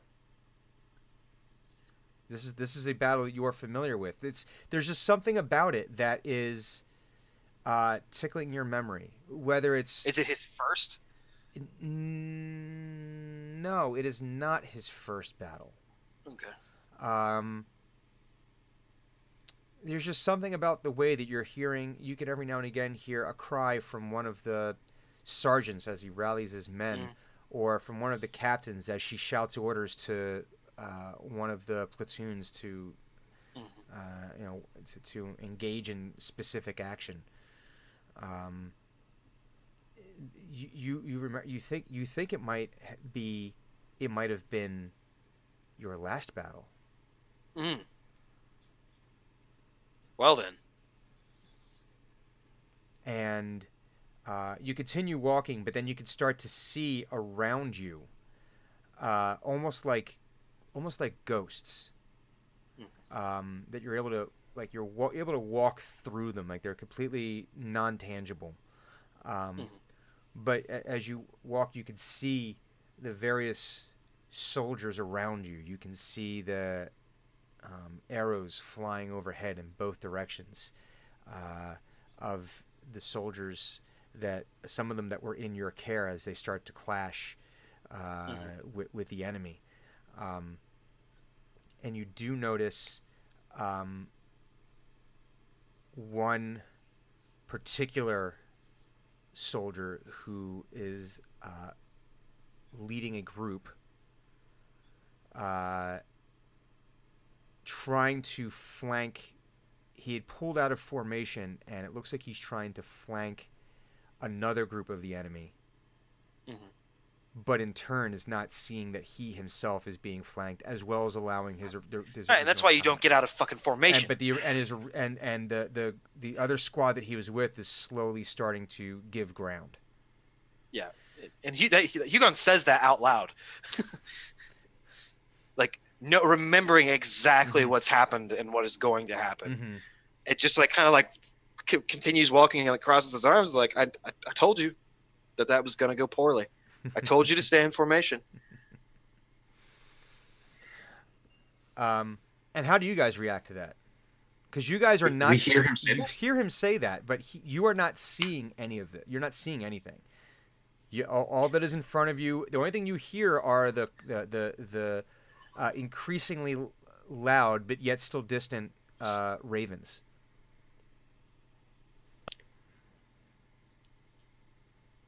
Eno walks over to Hugon and hesitantly, because he doesn't know these people very well, hesitantly puts his hand on Hugon's shoulder and kind of like puts his hand on his own hand too. He says, bracing like, he's like, Don't hit me. he's like, no, he says,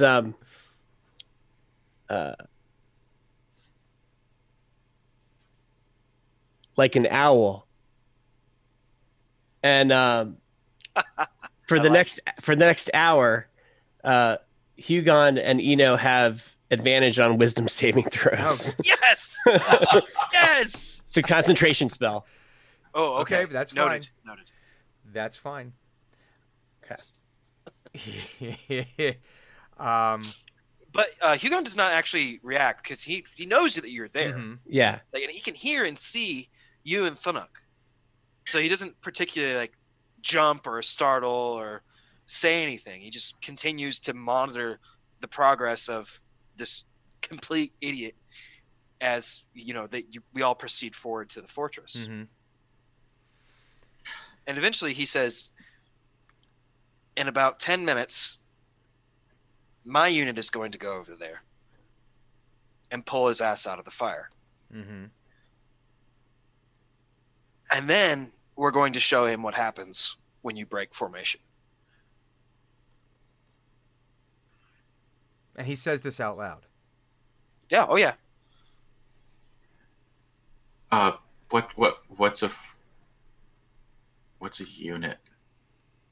A unit is a system of measurement in which war It's a in really war good-looking is a person. group of people, and they go and they fight other groups of people that are also units, and they're measured by how many people are in it. Hugon, are we the unit? We're a unit, but we're not this one. This was the last one that I was in charge of.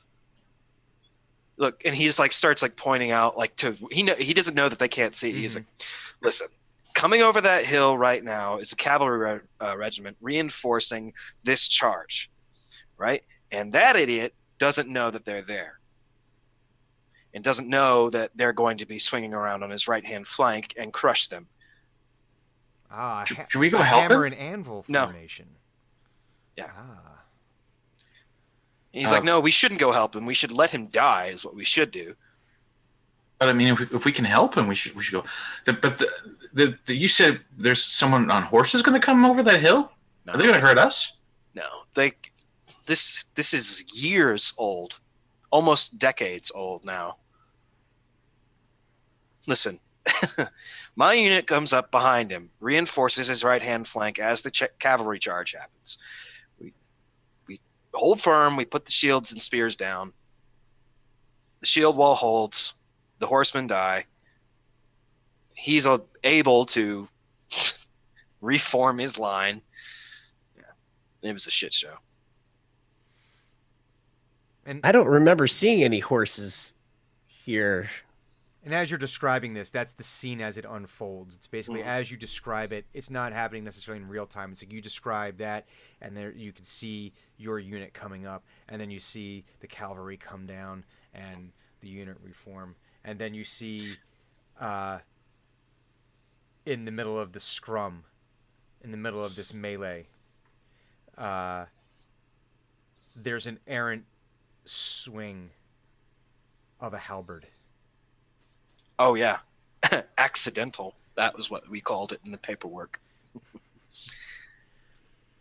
And he actually just kind of chuckles and continues walking.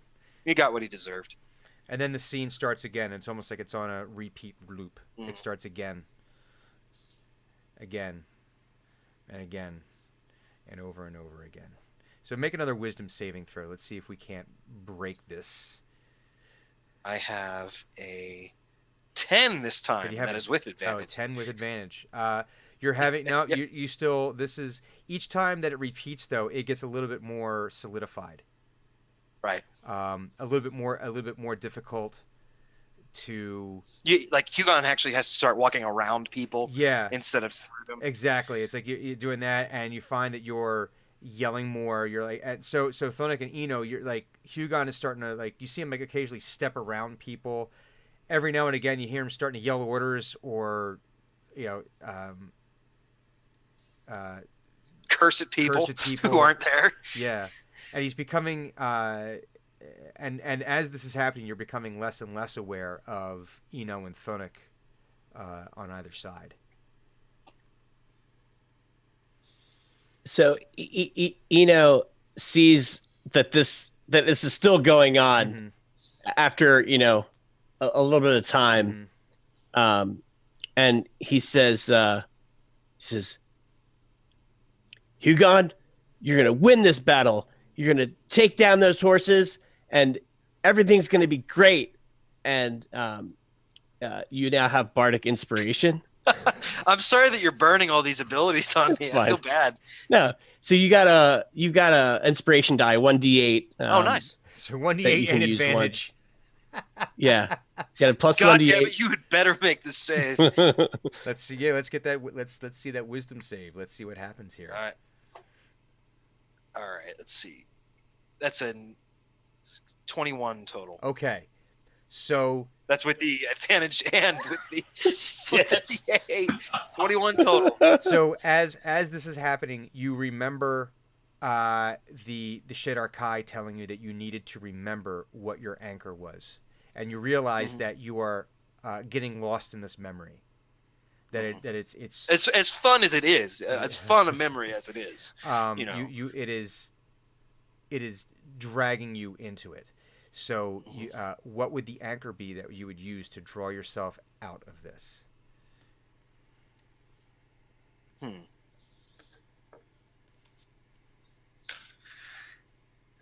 I think for Hugon, it is a piece of a tabard,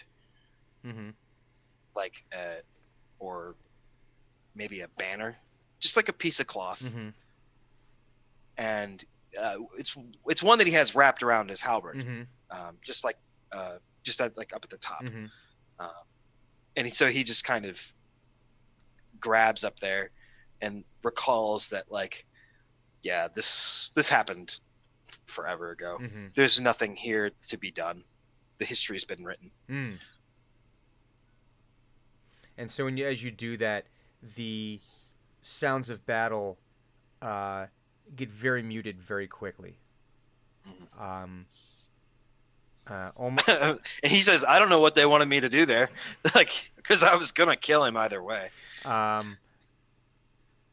And yeah, the sound gets muted almost immediately, and then the battle, all the people in this battle just fade into smoke and almost blow away in this in some kind of imaginary wind, and the battle sounds go away, and you can feel yourself feel a moment of a little bit of dizziness and a slight shift to your right, and then you feel like you're out of this memory. And it's like reality kind of, the cold once again seeps in, and you remember, okay, this is real. This is what's real, not what you were just in. But you did say that you were going to kill him anyway. You said that out loud. Oh yeah.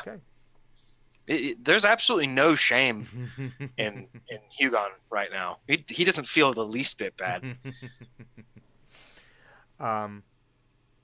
Okay, so you continue along your way, and you finally, again, this time without any kind of incident. No one's drawn into any kind of memories. But you find yourself now at the base of the Fortress of Memory. And what was strange about it was that it seemed like it was far away until it wasn't. I don't mean like it was a gradual thing. It was like walk, walk, walk, walk. And then it almost like out of nowhere, like you changed screens and the distance didn't quite parse from what you were seeing, but now you're like right on top of it. And you can see that this fortress of deep purple crystal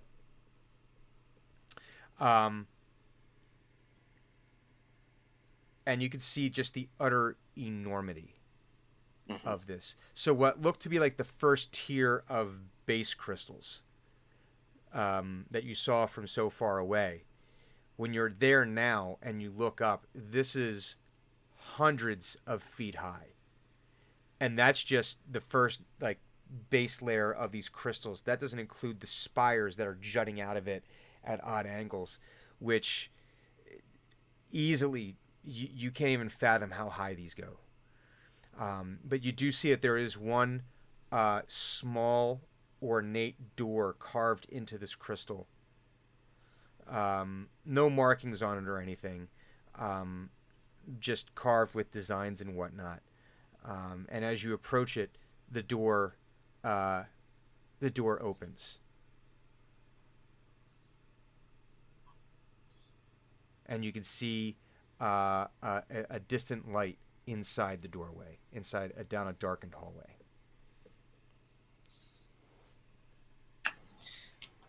Does the twig still point towards that direction? Yes, it does. Basically, as long as that twig points in a direction, Thunuk's going to have absolutely no problem with going that way, because that's the way Otter said to go. And he's like, Otter's my friend. Believe the stick. It's like, Otter's my friend. Otter would never lie to me. Yeah, never mislead me.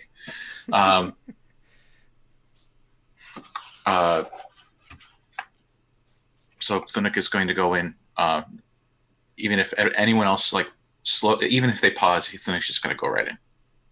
Just keeps on going, and you have no problem clearing.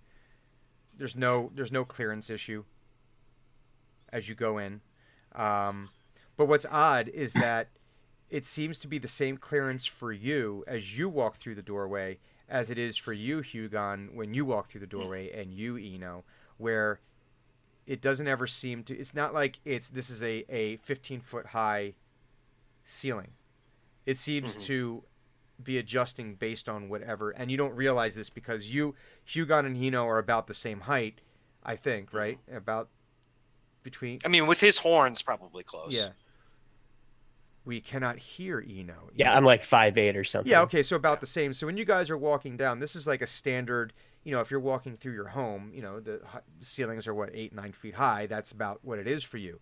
And that's what you see as you're walking through. Thunuk, as you're walking through, it is high enough for you to walk through with ample clearance. So for you, it would be about 12 to 15 feet high, anywhere in that range. And you see as you walk through this hallway, it is perfectly smooth. This crystal itself is perfectly smooth, and it comes up to a point, in a pointed arch. You're not sure what created this. But you're not seeing like all the normal facets like you saw on the outside. Like outside, it was all faceted from these enormous crystals, but inside it's just perfectly smooth. And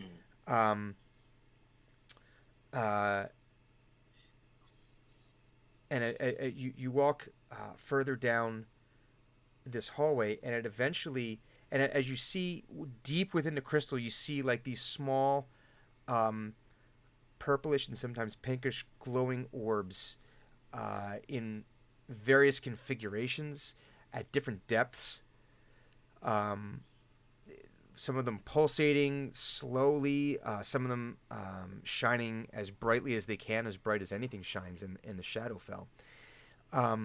And you work your way down this hallway into a large room that is more or less circular.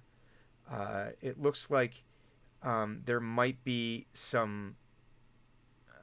It looks like there's some ornate tile work in the floor, enormous vaulted ceilings. But even from what you saw in the from the outside of this fortress, even this enormous room, which you're sure you could fit the keep from Pinedale into this with room to spare. You know that this is not even. This is small compared to the size of the rest of this fortress. And when you reach this room, it is dead silent. There's no echo. There's no sound. You can't hear anything. You could literally hear a pin drop.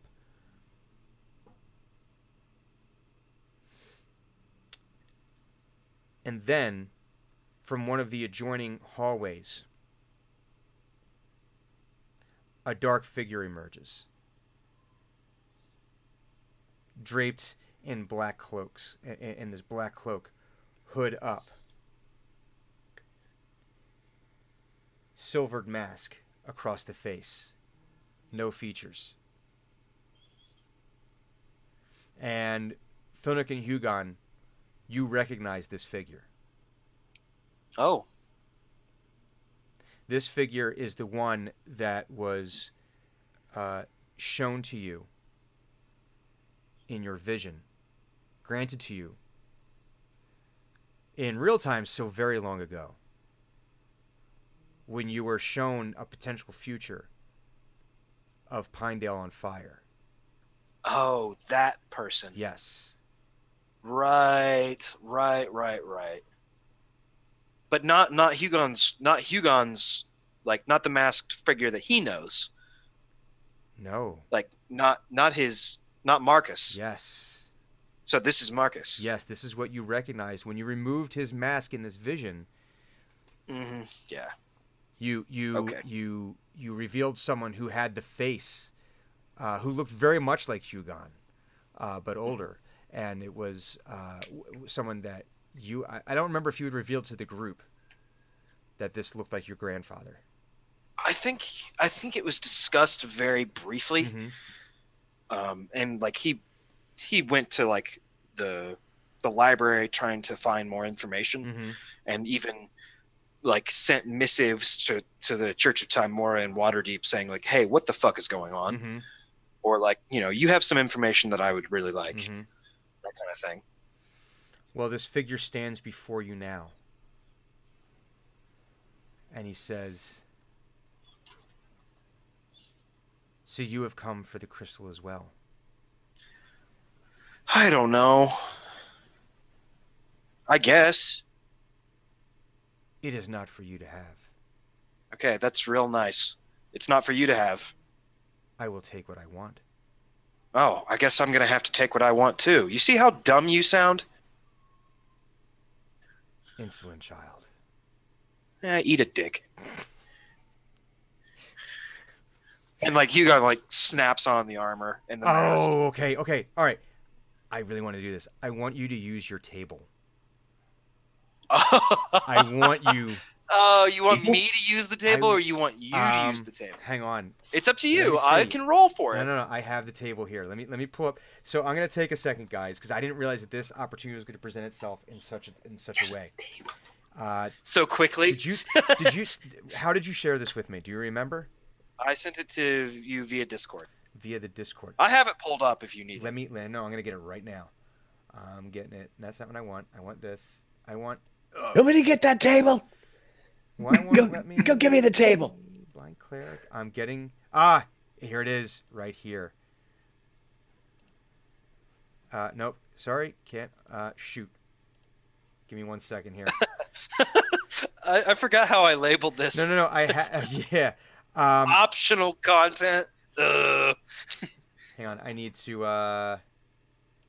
Why is this being stupid right now? Sorry, folks. This is We're gonna make this work really quick. We're gonna vamp a little bit here for a second as I get this to open. Oh, come on. Why are you going so slow?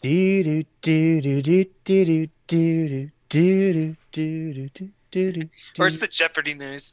Oh wait, that's copyrighted. Stop.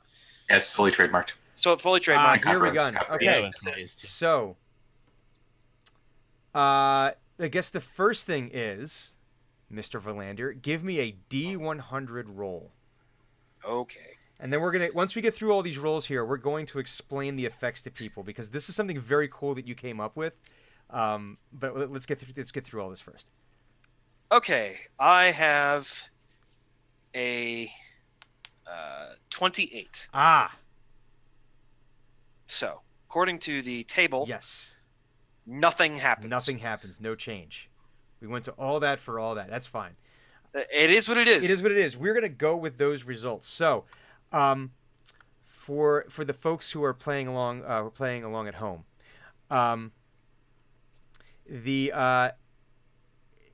we decided that so one of the buttons on these bracers that Team X wears, one of the buttons under one of the stones summons their armor and weapons, so they can become battle ready literally at the touch of a button.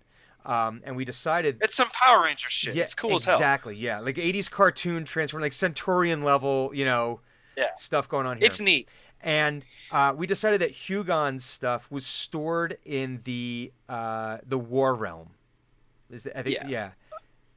Acheron or something like that. Yes, where it's just And- constant warfare. The issue is that Hugon is sort of knowingly and also unknowingly mucks with powers that are kind of beyond him every time he puts on that mask.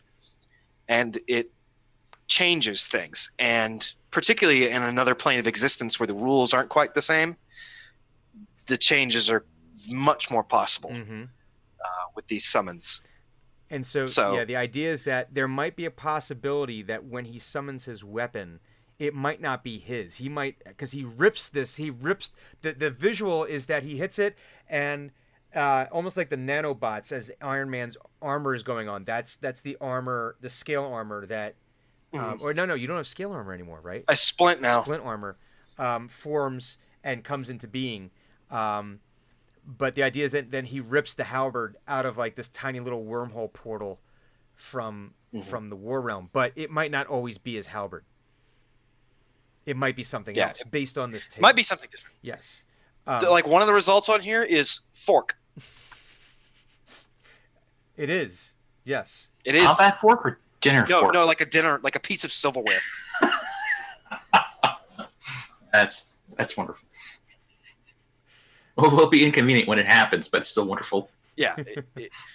There's a couple of really bizarre things There's that some can happen. good stuff on here that we're gonna have some fun with at some point. I'm hoping, because I just love the idea of that. But he came up, but Mr. Verlander here came up with a whole tables. It's wonderful. It's very red box. It's very blue box, and I love it. So armor forms, halberd ripped from the War Realm as you hear the sounds of war. Mask is now. I guess is the mask like put on, or is it more like the hand comes down and the mask is there? Because we never just discussed how that. The mask is put on. It's not a part of the armor transformation. Okay. So he just always has that mask on him. Yeah. On his person. So mask And affixed. it's also more of like the mask is kind of like metaphorically and literally attached to him at the hip. Yes. So mask comes on, and when it initially comes on, darkened eyes, but then they fly with these pinpricks of hatred as it comes on, and then from his shadow, this enormous creature emerges from his shadow behind him. Yes, an insubstantial, shadowy, angry looking thing. Yes, It's not good. it is not. So at this point, folks and folkettes, let's roll for initiative. Okay. So I need. Oh, here's my dice here. Oh crap! Hang on one second. Let me. Yay. We're gonna. Today I'm gonna attempt the Mercer method because it seems to work very well. Okay. Whoa. All right. So 20 to 25. Anyone? No. No. 15 to 20. Hugon Valander is at 15. Okay. Give me 1 second here. Hugon Valander is at 15. 10 to 14. You know, what did you roll? Oh my god. Well, why don't we just... Oh no. You rolled a... What did you roll, Thanuk? Wow. Oh shit! 1, 5. Okay. So, all right. For the folks at home, Eno and Thunuk were not pleased with their numbers, so we did not actually say them out loud. We just indicated them with our fingers. They were shit. Those numbers were shit. Let's just start with that. So, Yeah. emerging from behind this creature, we'll call it for now, are two gnolls, and they rolled. They unfortunately for you rolled better than you guys. But for the moment, their attention is pretty much on Mr. Valander here. Sergeant Valander? Yeah, Color Sergeant Valander. Sergeant Valander's I mean, Lonely retired. Retired. So these gnolls are going to snarl, and one of them's a little bit bigger and has a keener look on his face than the other one. But they all come charging in. And the first one is going to attempt to get after you with a spear. Okay. With this gnarly, jagged spear. Nice. And- As soon as he comes within range, I attack Ah, him. that's right. You get the opportunity attack. So what is? Let's get that tasty opportunity attack. And let me also pull up my Battlemaster stuff because it's super cool as well. Wait, I'm missing. Where's my card? What kind of Oh, fuckery no. can I Oh, commit no. here? Oh, that's where that goes. Let me do this. I got the wrong card here. That's where that goes. That is where that goes. once. Okay. So Do-do-do-do-do. no, that is not right. Shoot. That's what I want. Okay. Sorry, looking for the right card. This one was talking about the Thunuk Hunger Scale, Gloom and Shroom, Fight Food, Food of Waterdeep, and Pickle Crate. All right. So let's get some of that tasty. Yeah, I'm trying to find my I can't remember if it's under class features or not. I had a custom made list of stuff, but I can't find it at the moment. Just 1 second. That's okay. Here we go. Oh, here we go. There we go. Yes. So Commander Strike. I have maneuvering attack and menacing attack. Oh, Okay. maneuvering attack. I thought you said neutering attack. No, It's like, maneuvering. Jesus attack. Christ. We did not I discuss. specifically targeted the genitalia. We did not discuss Um, this. No, I am not comfortable with this. Neither are they. So he swings in, and I rolled a hit. Yes. That is a, let's see, 16, and I am now plus. Ooh, I'm plus 6 to hit now. That's a 22 to hit. That is a hit. So let's get us some damage. Some damage. Damage. Okay, so 1d10. Bam. That's 10 damage. Okay. And I will expend a superiority die, All right. which is a d8. And so first I spend the die. Mm-hmm. I add 3 more damage to my attack roll, so it's 13 total damage. Okay. And it must make a wisdom saving throw. Wisdom save. What is the target he needs to hit? 8 plus my strength modifier. I think. 12. Uh, So it's 8 plus 12. He's got to roll a natural 20. No. Hang on. I think it's 14, but let me just double check. Okay. The Battlemaster stuff can get a little weird sometimes. The saves are keyed off of Yeah. different abilities. Let me take a look here. Where is my? There's what I'm looking. Saving throws. 8 plus my proficiency bonus plus my strength modifier. So 8 plus 3 is 11, plus 3 more is he needs a 14. 14. Wisdom saving throw. 14 whiz. A 14 whiz. Mhm. He hits a 14 on the nose. Ooh, meter beat. All right, he's fine. Okay, so now he gets his attack on you. Yeah. So this is He stepped up to the plate, got smacked for 13, and then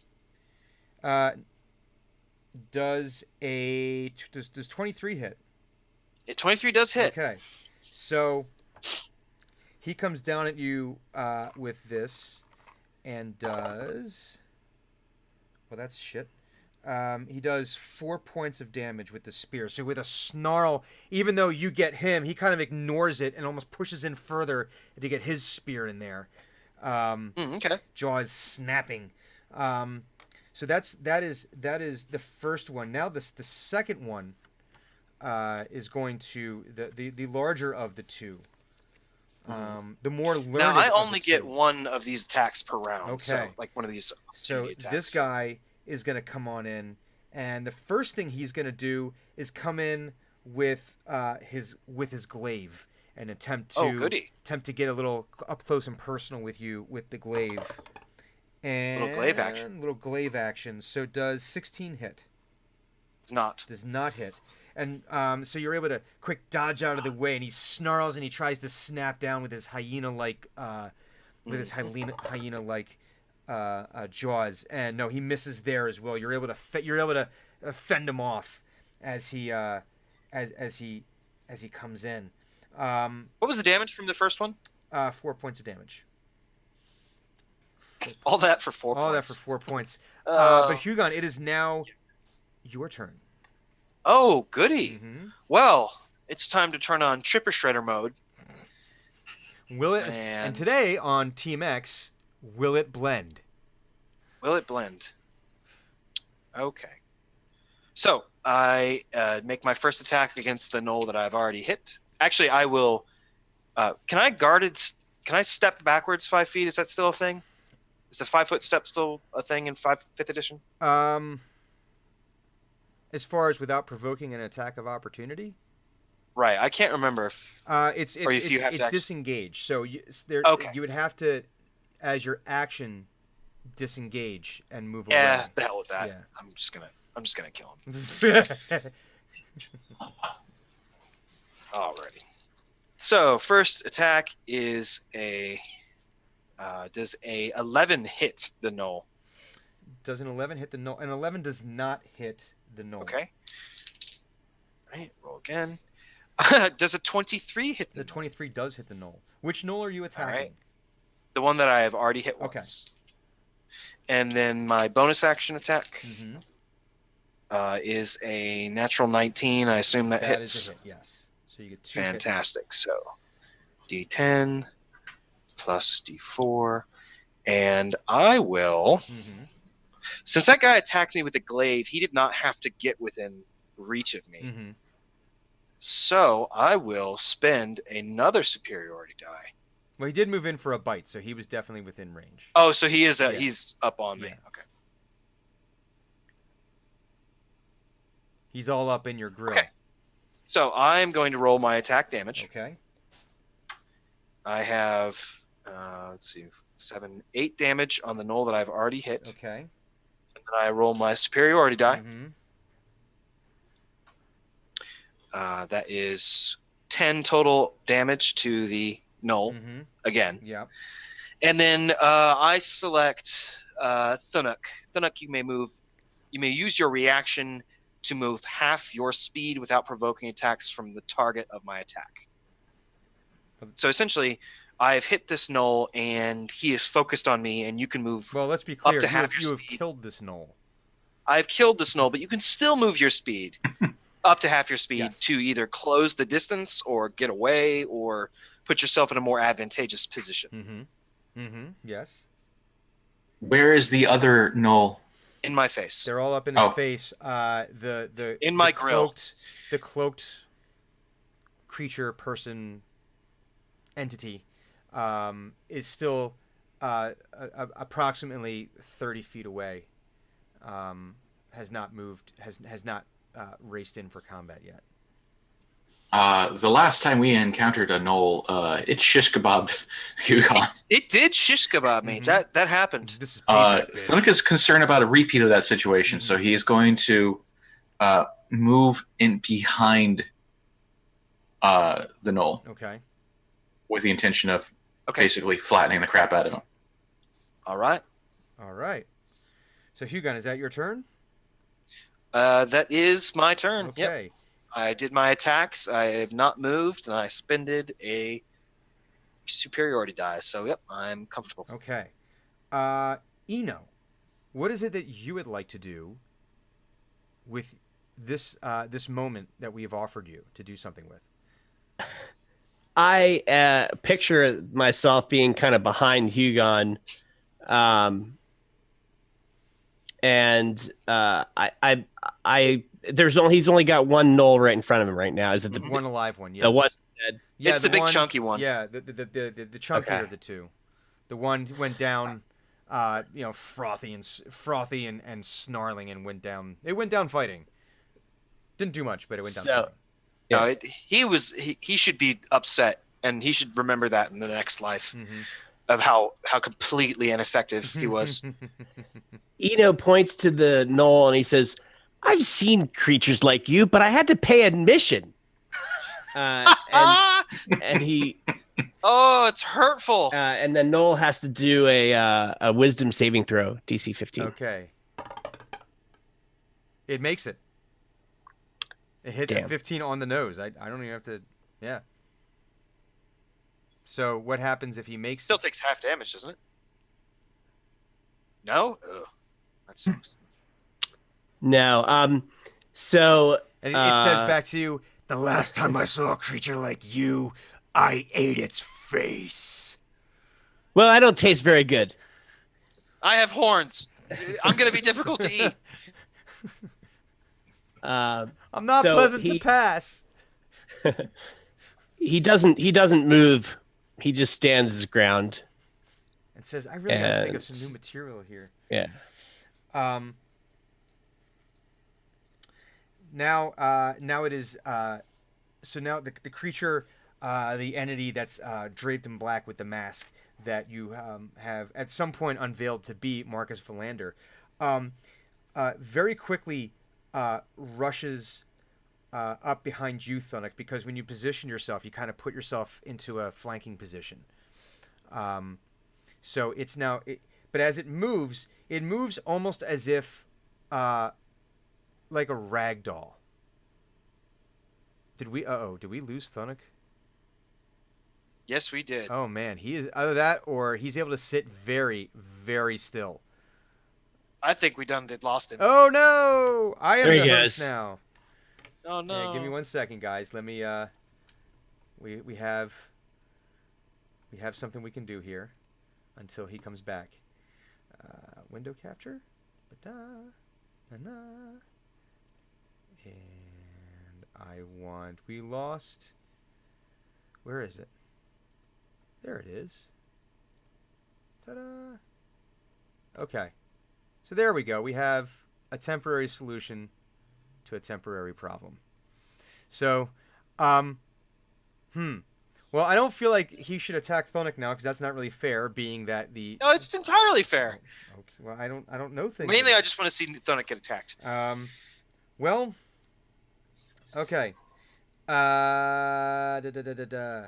So, what I need everybody to do, and this is where we would need someone can roll for Thunuk, and we just have to assume that he's got a very Why don't you roll for Thunuk? Because Yeah. I've been rolling like poop, and Alright. I'm not rolling for anybody. Okay, so I need a wisdom saving throw.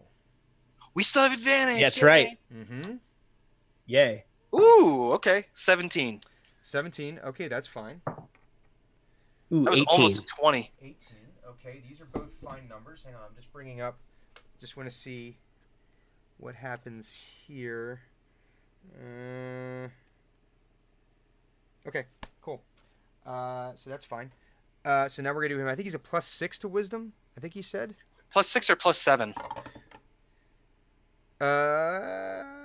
Yep, that is fine. I'll give him the benefit of the doubt now because I don't want to put him into a screwy position here. Okay, so now, he goes to rush in, and as he's doing this, it looks almost like, a puppet moving on strings as he moves. It's very swift. It's very, but it's very herky jerky. Almost as if there's some kind of outward force there controlling him as he's like moving around, not moving fluid like a person would. Right. And now he's going to what does he do here? Give me 1 second here, guys. I wasn't expecting such a rush. Ian, cake or death. Cake or death? Cake or death. We weren't expecting. Well, we're out of cake. Well, so my choice is or death. I'll have the chicken. Oh, well, you're lucky that I'm Church of England. Church of England. Yes, Church of England. So look at that.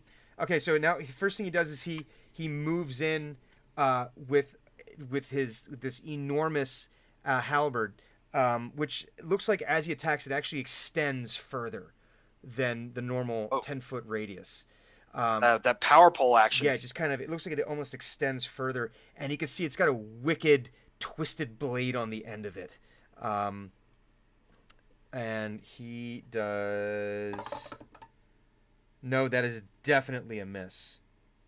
That is absolutely a miss. But no, I hope sorry, you rolled hang one. on. He did roll a miss, but nope, that's still. I don't know what Thunok's AC You still is, suck. so I'm assuming that's not it. But then we're gonna. So now though, Thunok needs to make another wisdom saving throw, which he absolutely makes. So on that turn, my dice suck, and not much happens from him. But he says, "You're only delaying the inevitable. I shall have what I need, and you shall not." You keep talking, and yet nothing interesting comes out of your mouth. Do I get to do psychic damage for that one? No, you do not. Although I like it. Aw. I really do like it. So it is now Thunok's turn, but he is not here to play, and I don't want to take away from any of the cool things that he has planned. Hold action. Huh? You do Sure, hold he action. could always hold action. So and he's just going to hold action. So, okay, so we'll come back to him. And this guy's dead. So now we're back up technically he's to... flanking with the knoll. Yeah, so, well, now we're back up to the large knoll. And Hugon, he's coming after you again. He's gonna try to bite you again. Oh, I bet you. Hang on, let's see. I bet you. We just got a message to the Discords. That's me. Oh, is it yours? Okay. Yeah. I wonder if they lost power or something. I suspect that's the case because he's on his phone now. So here we go. God damn it! I suck at this. A 9 does not hit. No, it certainly does So not. now he's going to attack with his glaive again. You can see he snarls and you're able to block it. You're basically sort of like Just batting his, tap him in the face. No teeth, no. And does a 15 does not hit. He does not. Okay, so again, you're able to glint. You're able to just sort of glint it away with your armor. You're able to. There he is. There he is. Yay! Sorry about that. That's all right. Hey, and everyone's in the right place. So, hey, Thunok, it's your turn.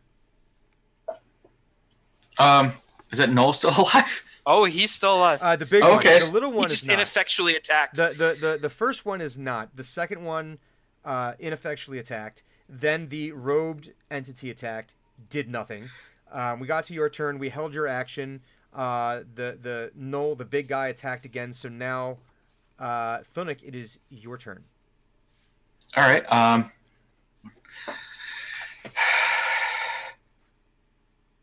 Bad doggy. No.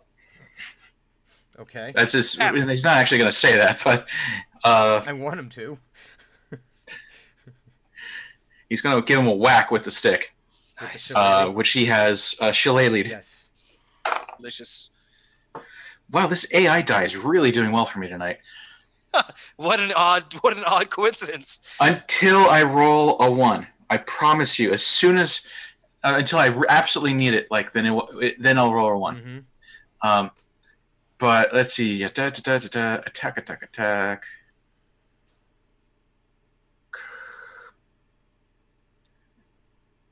Wait, is it to hit? Okay, yeah, hit 25.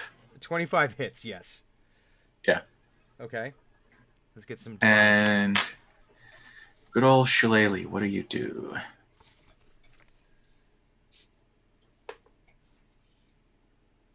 There we go. 1d8 plus 4. Yeah, I think I remember that by now. Mm-hmm. It's okay. I don't think anybody's mad. 9. 9. Okay. All right, so you take a Solid swing. bonk. It's a very bonk. solid bonk. You get a you get a nice bonk on him, but it just seems like you seem to have angered it. It is not pleased with your choice. Hugon. Okay. I'm going to try to do my best to murder the shit out of this gnoll. First attack. Mm-hmm. Do I get an advantage because Thunuk is threatening this? I don't remember how this works. I don't believe so. Oh wait, I'm hitting it from behind. Okay. I don't remember how flanking works or if flanking is a thing. Yeah, it's double damage. Flanking. Okay. Flanking hang is double damage, so that would make that this. Okay. Is that even if you're not a rogue? Flanking allows that's- for sneak attack for a rogue, but I don't know. Yeah, then it means. I've used. Or no, flanking is advantage. Excuse me. No. Flanking is just advantage on the attack. Yeah, it's when you're a rogue. It's if you're flanking and you attack, it's a sneak attack, which means it's an automatic crit. Okay. So there we go. There we go. All right, I have a natural 19 for the first attack. That will hit. And for the second attack, Yes. I have a 17 total. 17 would hit. Yes. Fantastic. And bonus action attack, I have a 16. Okay. 16 hits. So you get 3 hits in a row there. So that's 2d10 plus a d4. Okay. So 15, 21, 22 total damage. Oof. All right. He's not looking good. He definitely is not having. He's had better days. Okay.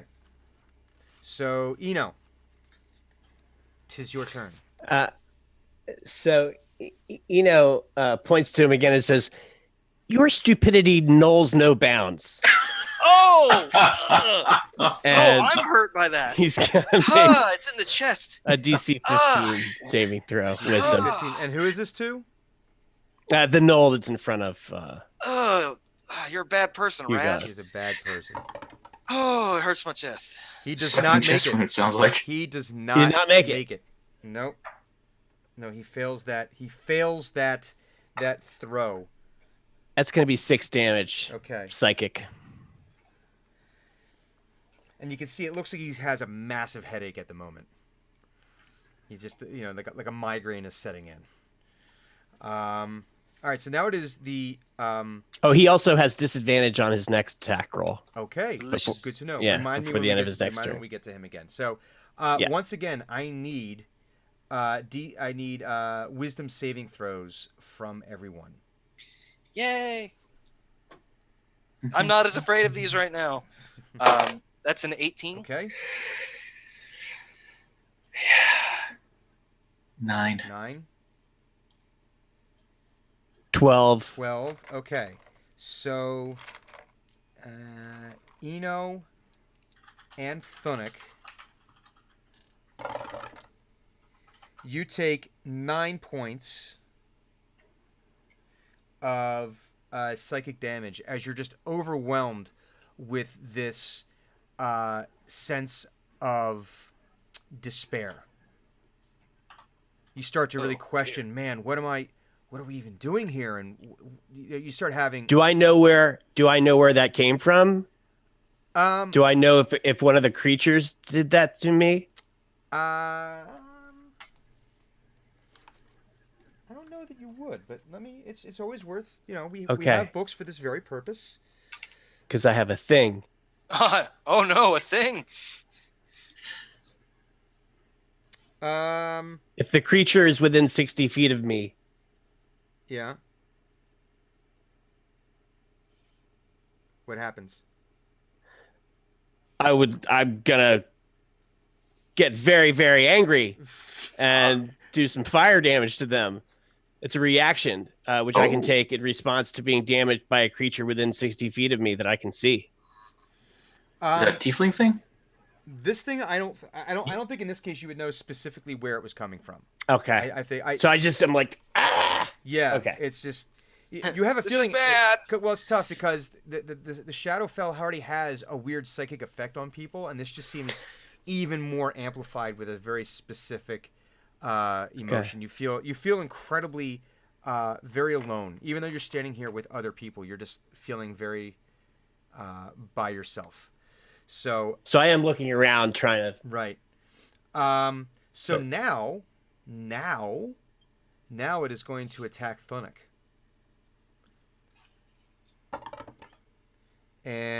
And does Wait, this is the Rogue. the knoll that no the Hugon robed, and I have? no the robed No, the robed entity. Oh, okay. Does a 25 hit. Yeah. Okay. don't say that. You know it Um, hits. Hang on one second. We gotta Come on. 25 hit. Eat shit. listen. You might have something special cooked up that would prevent that from happening. I just gotta. All right. So let's see. That's 12, 14. Normally, when I'm playing my other character, which is a halfling, which is basically like, yeah, no, nothing hits me. Screw you. But Thunic's a giant target. Are you hit? You No, did, I don't it's feel like being hit. 19 points of piercing damage. Oh. And I need you to make Ow. a strength or athletics saving throw. They're the same for me. So, come on, trusty T20. Ooh, hey, 23. Okay. So Nice. he That was very close. he goes to stab you with this enormous halberd, and he's able to pierce and get in there, but the barbs in there don't quite catch the right way. So as he draws it out, you're not grappled, you're not stuck. So Okay, Oh, that would be awful. that would have been bad. that would have Would been have been bad. bad. But now, he's going to move in for his second attack here. Did he have to approach Thunuk to make that happen? He was already there from last turn. Okay. Yeah. All right. So now,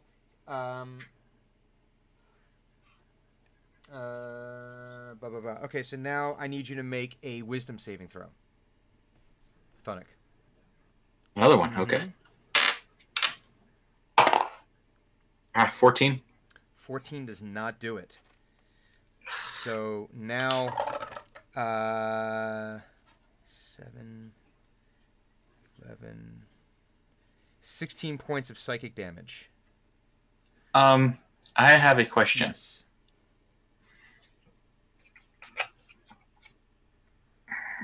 Can I use spare the dying on myself? Is it a reaction? No. Are you out of hit points? I'm at -6. How? That's Those 2 hits. Or a lot? Yeah. Okay. okay. He's a big boy. All but- right. but See, he's I a thought big you- boy. I thought you had more hit points than that. I have 38. That's what I have Okay. total. Our chunky cleric is not as beefy as we thought. All All right. Well, you go down then, son. yeah, there we go. Death And now- save.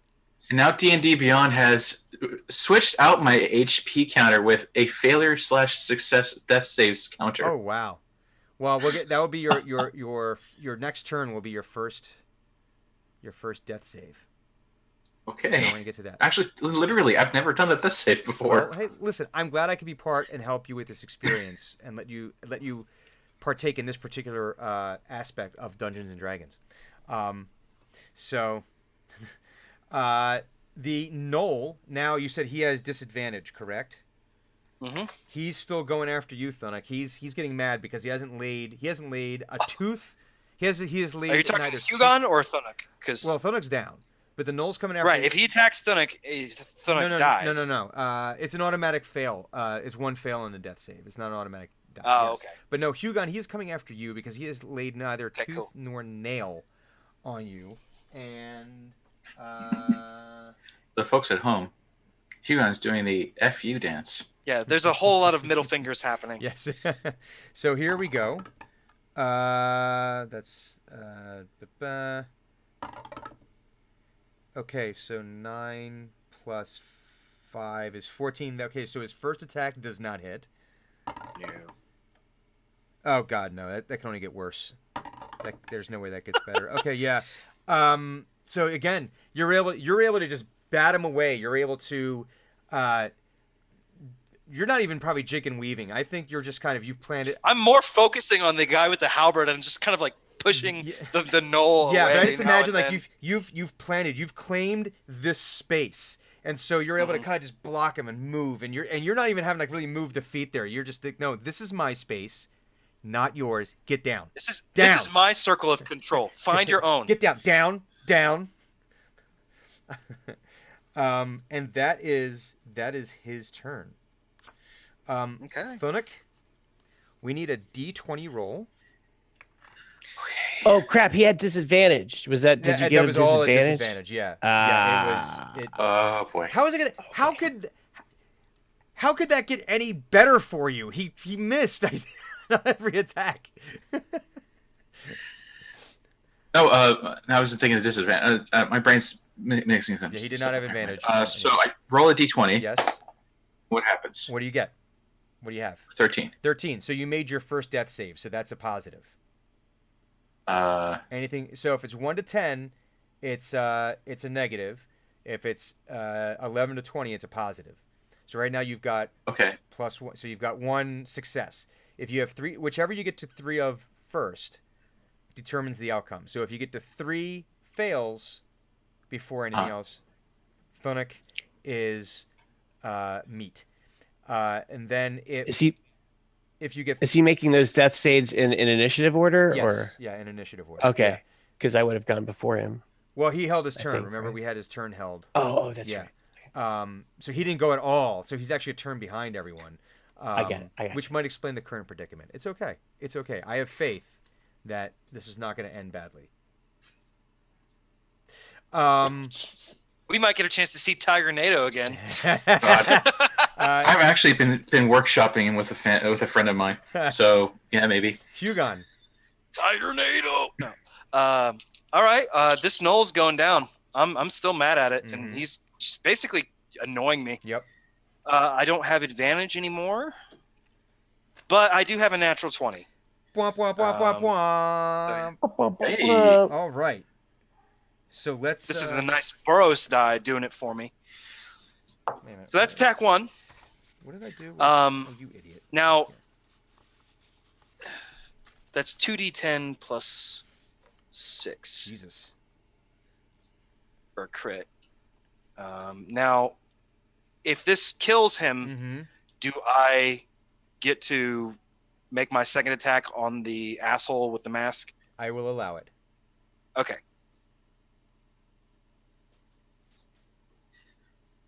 That's for grins. I'm rolling up stats. It's 15 on the first attack. He's dead. Does that kill the Oh, Knoll? He's dead. All right, second attack So I on can- Commander Asshole. So I can imagine this is a thing of where you look over, see Thunuk go down, and even though, tell me if I'm on the wrong track on this, even though Hugon wants to come off as if he is dead to the world, that he just does not care. I don't know if it's that he doesn't No, no, care. no, no. I'm That's- sure he cares that's- quite a bit. That's the facade he places out to the world. Oh no. The facade of like being exhausted and tired and agitated with everything is absolutely But just like that's the truth. But that part. But there's also this I don't fucking care kind of attitude, right? Just like whatever. That was a bit. But deep down, Hugon is not happy. They He's- just killed this robed creature just killed your furry buddy. That's my cleric. And so I To your imagine own. it's like you look over, you see that, and it's almost like a blind slash where you just jam this thing up into its skull, and it just Like falls lift it off the ground. And But just I kind just even see like heave it one-handed, like chunk, boom, and it comes off, and you just move right in for this attack, just because Okay, Hugon is I'm like going none to- of it. Because I Ooh, love the that idea. is- I love the idea of just an absolutely righteous Hugon Valander. 13, I trust, does not hit. 13 does not hit. Okay, and then bonus attack. Natural 20. That is no, that misses. No, it hits. It. Tis a hit. Tis a hit. Oh, that's only a D4, so that's 2D4. Okay. Hey, listen. That's a 4, 7 plus 6 total is 13. 13. Okay. As soon as that Boros dice did not hit, I was like, "Oh, I'm changing you out. I'm finding a new D20." Eno, it is your turn. So Eno looks at the. Mhm. So he's got a mask on, right? He does, yes. Okay. Very much like Hugon's. Mhm. He says, there's probably a really good reason why you're wearing that mask right now, and I really don't want to find out what that is. And he needs to make a wisdom saving throw, DC 15. I love it. These insults are just delicious. They are. They are. Every one they of are them is wonderful. choice. He does not make it. Okay. So that's what's that, 4, 3, damn. 7 points of damage, and then he gets disadvantage 7 points. on his next attack. Okay. Before the end of the next turn. Eno then kind of takes a step back, Mm-hmm. sees the large furbolg Mhm. on the ground still, correct? Mm-hmm. And will say revitalize to the furbolg Mm-hmm. and Is this a bonus action or? heals. Yeah, bonus Okay. action healing word. Ah. Heals for 1d4 plus 4. Which is Ah. just cast at level 1. Let's get it. So just to get him back Let's up. get a D4. I'm so glad we both have that. Let's. Yeah, so I don't know who rolls that. Either one of you. 1d4 plus Doesn't matter. 4. Whichever one of you is feeling luckier at the moment. I'll let Thunix roll that. Okay. 1d4 plus 4. 6 points. 6 points. Excellent. So he, so they stabilized and alive, and he starts to come to. You have a splitting headache. After that, so, all right. I need everyone to make a wisdom saving throw. Is Thunuk conscious again? Is that what I understand For the here? moment. For the moment, Yeah, we'll see. I have an 18, and thank God we still have advantage because the other dice was a 1. 21. 21. Eno. I got a 5 with advantage. Okay. Wow. Well, hang on a second here. Ooh. No, I want to use these dice. I haven't used them yet. My PAX 2017. Oh, God. dice. Oh, it's so nice. Oh, wait, what's that? Okay, 6, 7. You take 8 points, of damage of the psychic variety. I wince. Yes. Not feeling very good. And that wash of loneliness and sorrow and despair just hits you once again. So now, Hugon, you have his undivided attention. Good. I'm And gonna give him something to think about. yes, so he's gonna come in first with his whatever that's called, his halberd. And no, that does not hit. That is a 12. So, but now I need you individually to make another wisdom saving throw. I have a natural 19. Okay, you. Dude, this owl's wisdom Mm-hmm. that you've hit us with, fucking crucial. Fucking crucial. So You still feel him reach out with these otherworldly senses and attempt to invade your mind, and you're able to fend it off, but you still take, let's see, this is going to be 16, 23, 27, so 13 points. You take 13 Wow. points of psychic damage fending off this psychic attack of his. Okay, hang on. Yes. Oops. That's heal. That's not damage. So 13, you say? Yes, 13. Oh. 13. Ow. I don't like it. Thunic.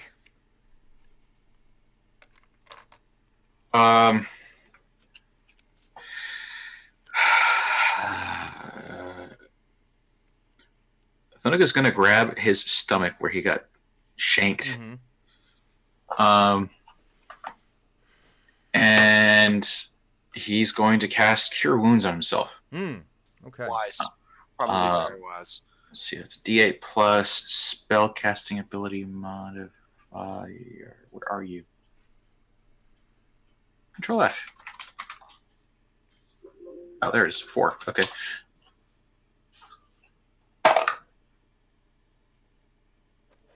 Wait, spell attack the same thing as a spell modifier? Yes. Oh, and then 7 then, I guess. Oh, 11. So you get 11 points. Is that what? Yes. Okay. Mm-hmm. All right. Okay.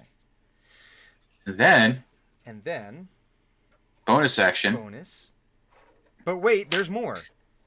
But wait, there's more. Now, for a limited time only, spiritual weapon. With just 2 easy steps, I can come over this couch and kick you in the balls. So he is within 5 feet of me, right? He is within 5 feet of you. Yeah, I imagine because I had to walk up and stab me with this pole arm. Mm-hmm.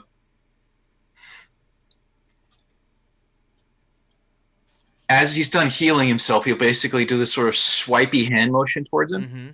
with it while he's praying to the 4 and basically saying, asking them for help. Please get this horrible individual away from me. Ow. This hurts. He hurt me. I don't like it. And let's see, create a spectral weapon.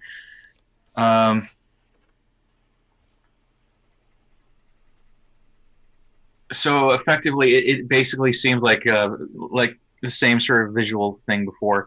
It looks like various seasonal detritus is blown up off the ground that isn't actually even there, Mm-hmm. forms into this bouldery maul, and melee spell attack.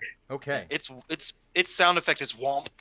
It goes. WHOMP. Things go womp in the night. That was 1. That's critical failure. Yeah. You miss. He just you do this, and it's almost like as you go to hit him with this, he almost just like holds out a hand, and the it just stops. Like it like this guy's Kylo Ren. like he just stops God it right damn right, it. right as you're doing that, and right as he does that, you hear this sound. It's you've never heard it before. It sounds like a whip cracking, but it's incredibly loud, and this red bolt flies out from one of the darkened hallways that lead into this giant room and strikes this guy right in the center of the chest. And he turns and he looks, but right as he does so, bursts into flames. And you see he like drops his guard and he starts walking towards where this came from. And he's still standing. He's not like freaking out or anything, right? He's engulfed in flames now.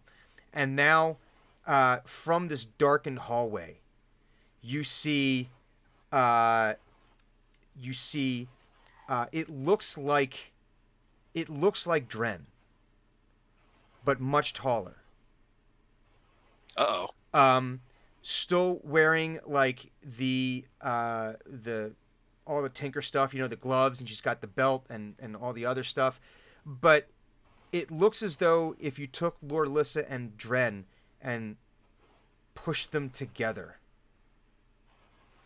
Oh dear, I don't like that And one bit. eyes just burning red, like with this otherworldly power. And you can see just like these red crackles around both of her hands as she walks in. And as this creature takes another step towards her, she just says, "No," and holds out her hand. And now a sustained beam comes out and just drills into this guy, and he starts trying to work towards it, but he can't quite overcome the power. And then eventually he drops to his knees, and the entire time this beam of power just constantly is pulsating out of Dren's hand. And it finally, the creature just, the best you could tell, is just burnt to a crisp. It's almost like this solidified stone of what he used to be. And then this invisible wind blows when Dren then takes her hand and flicks out with all of her fingers like that, and this invisible wind just blows the ashes away, like a volcano had just, like the lava flow had come by and had left nothing behind. And she just says, Well, that's a shame, because I wanted to kill him. and she says, "Never again." And she turns and starts to walk away. Thanks. I mean, I didn't need your help, but thanks. And We she, had it under she control. stops for a moment and she says, "You think you know us? No, not You really. are as small to us as ants are to you." And walks away. Okay, I can do prophetic talk too. I don't know you very well. Like, So, as she walks away, Thunuk, Mhm. you feel an awful pain in your stomach. Not like you were stabbed. Well, kind of like you were stabbed, actually. But more like a cramp. If you've ever had really bad cramps in your intestines, it's kind Oh, of yeah. akin to being stabbed. But that's what you feel like. And as you do that, the world in front of you blurs. And you wake up. And there you are, safely tucked in your bed. You're still running a fever. Your stomach is still grumbling. You're still feeling the effects of this meal that you just ate. Dren is sitting in the corner tinkering away, but looks like she's keeping an eye on you. The window is open.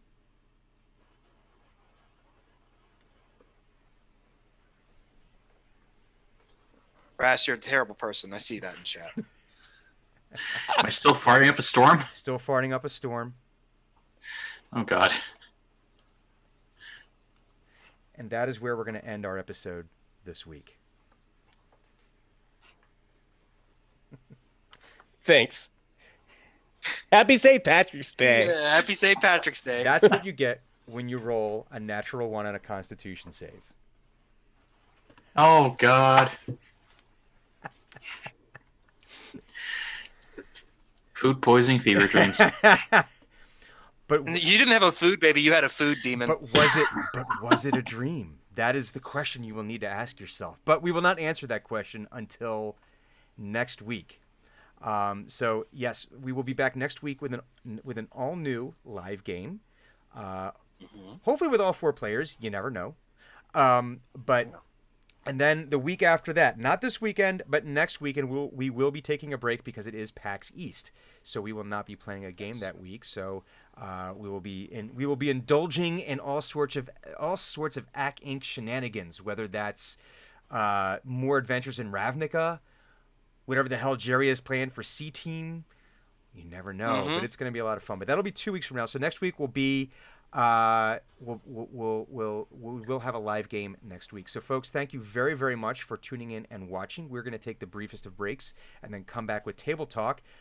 Players, are you taking off? Well, I can't stay. Oh, I can't stay for table talk. Unfortunately, I have to handle some family that's business. fine. Okay, so- Hugon, or I'm sorry, now we're getting out of character. Mr. Blank Cleric will not be joining us, but we will come back with Thunuk, who will become Viking Goat once again, and Eno, who will once again become Raz.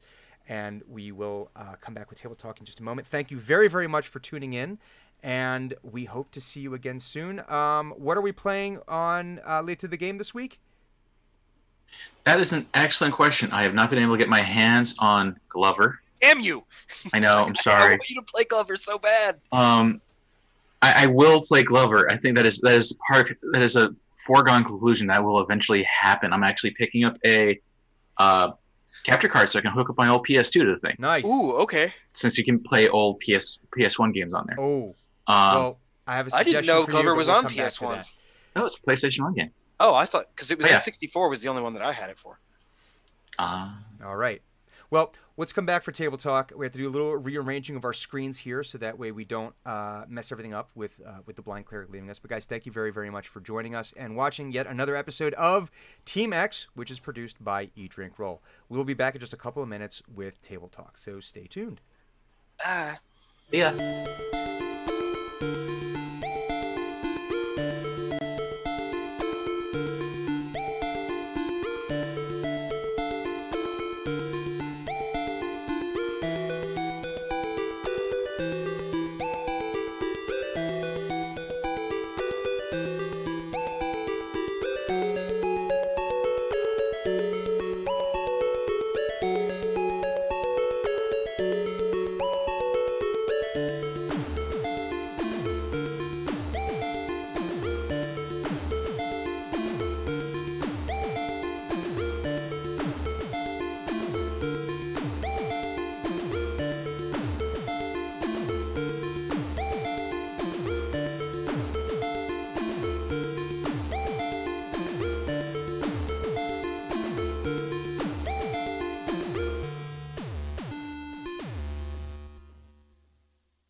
Hey guys, we are back with some Table Talk here. Now absent one Blind Cleric. I would like to take one moment and say the artwork that you're seeing here for both Drenmai Gemweaver and Hugon Valander were done by none other than Nurse Normal. So you absolutely need to follow her on Twitter. She posts amazing artwork all the time. This isn't even her full-time job, and it's just fucking amazing what she does. She did this. She did the artwork that she was giving out at Unplugged this year with the Rocky themed C-Team stuff, which was absolutely amazing. So, and I believe she's if I remember, I think she's contributing some of the art for the Ack Inc. source book that's coming out this year. I think That is a rumor. there is a rumor about that, and I can only pray that rumor is true because I think she does amazing work. So, at any rate, yeah, guys, it was the Newhart episode. God. The snow globe. Oh, okay. So Clues just confirmed she is in fact contributing. That makes me so very, very, very happy. I can't wait for this book to Nice. come out. Oh, cool. To see how this world expands. So yeah, some cool stuff there. So favorite. Yeah, we usually I'm sorry. Go ahead. we usually start with one of us for the favorite thing. I think it should be you this Oh, time. with me? Yeah. Let me think about this. Because we never start with you. This is true. We never start with me. So I'm going to say a constant favorite of mine is the string of insults that we're getting for cutting words out of Eno. I think it's fun that it's not just cutting words. I do whatever, and I love that they're not always great insults. They're very playground sometimes, and it's perfect. And I'd say also I think in the same vein, I would have to call out Gideon for some of the amazing comebacks he was just having with the enemies today. Just like, well, fuck off. I could do that too. I could be saucy too. So, yeah, I think those are today. That's what stood out for me was just some of the fun stuff there. So, who would like to go next? Unless you would like Well, to I'd have to say Drenlissa. Because you definitely had me believing, like, okay, Clues' character is now fused with another character. How's that going to work next week? Like I bought into it. I bought into the whole thing that like this is happening right now. Mm-hmm. So yeah, that construct plus the Drenlissa at the end was great. And you are nothing to me. The whole that Drenlissa was cool. Mm-hmm. I honestly I was expecting that to be the Raven Queen, since she can appear as whoever she wants. But then you pulled a Dallas on us, and who shot JR became completely irrelevant. The whole thing was a MacGuffin all along. Listen, it's a classic for a reason. I think for me, I think it was the memory spheres or bubbles, or I think it's a very neat sort of landmine effect going on there. Yeah, I thought those are very cool. I was trying to come up with stuff for that because in Mordenkainen's they actually dive into the Shadar Kai and all that, and they do mention how like that's one of the things that you go into the memory of Fortress and you could just get trapped in a memory somewhere. And I thought about it was probably something. I always thought it'd be something similar to like Inception, right? Where you don't always know that you have to have a way out of the dream. And it does say that the Shadar Kai will always try to prepare people for whenever they enter the Fortress of Memory. So it's not like a thing of where like they're trying to keep everyone out. It's also not a thing of where they're going to send you in to your demise and be like, haha, look, tourists are going there again. Let's see what happens. Think they're going to come out? But I thought that was interesting. How and fortunately or unfortunately, Thona kept on having really good wisdom saves up until when he needed one. So I'm not quite sure, but it was interesting to see what you guys were using as your anchors to get your way out of there. So I thought that was kind of interesting too, to see what depths we could plumb with the characters there. So, all right. So this week you're hooking up, or is it? So not this week. You're not gonna be doing Glover this week. No. No, I haven't been able to find Glover, Mhm. and I'm waiting on the Elgato PCI card to come in the mail. So I'll probably be playing something off my Steam collection. Maybe I keep saying I want to play one of these Telltale games. Mm-hmm. But those are not possible, I think. From what I've been reading, you have to basically, or can you pause them? Wait, which kind of game is it? The Telltale story games where you have the quick reaction, basically. Some of them you might be able to, as long as you're not like in the middle of one of the section where you get on rails. I have a big pile of Sam and Max. Those games are so much fun. And it's just the Sam and Max Telltale games. Yeah. So I kind of wondering how different that is from like the Sam and Max LucasArts style game. If it's the ones that I have, they're pretty much just point and click, and you can pause at any time. Okay. I think those are the ones that I have. Yeah, I think they're the newer ones. Some of the older ones don't work for some reason. The drivers just are completely fracked, and you can't play like Sam and Max 1. But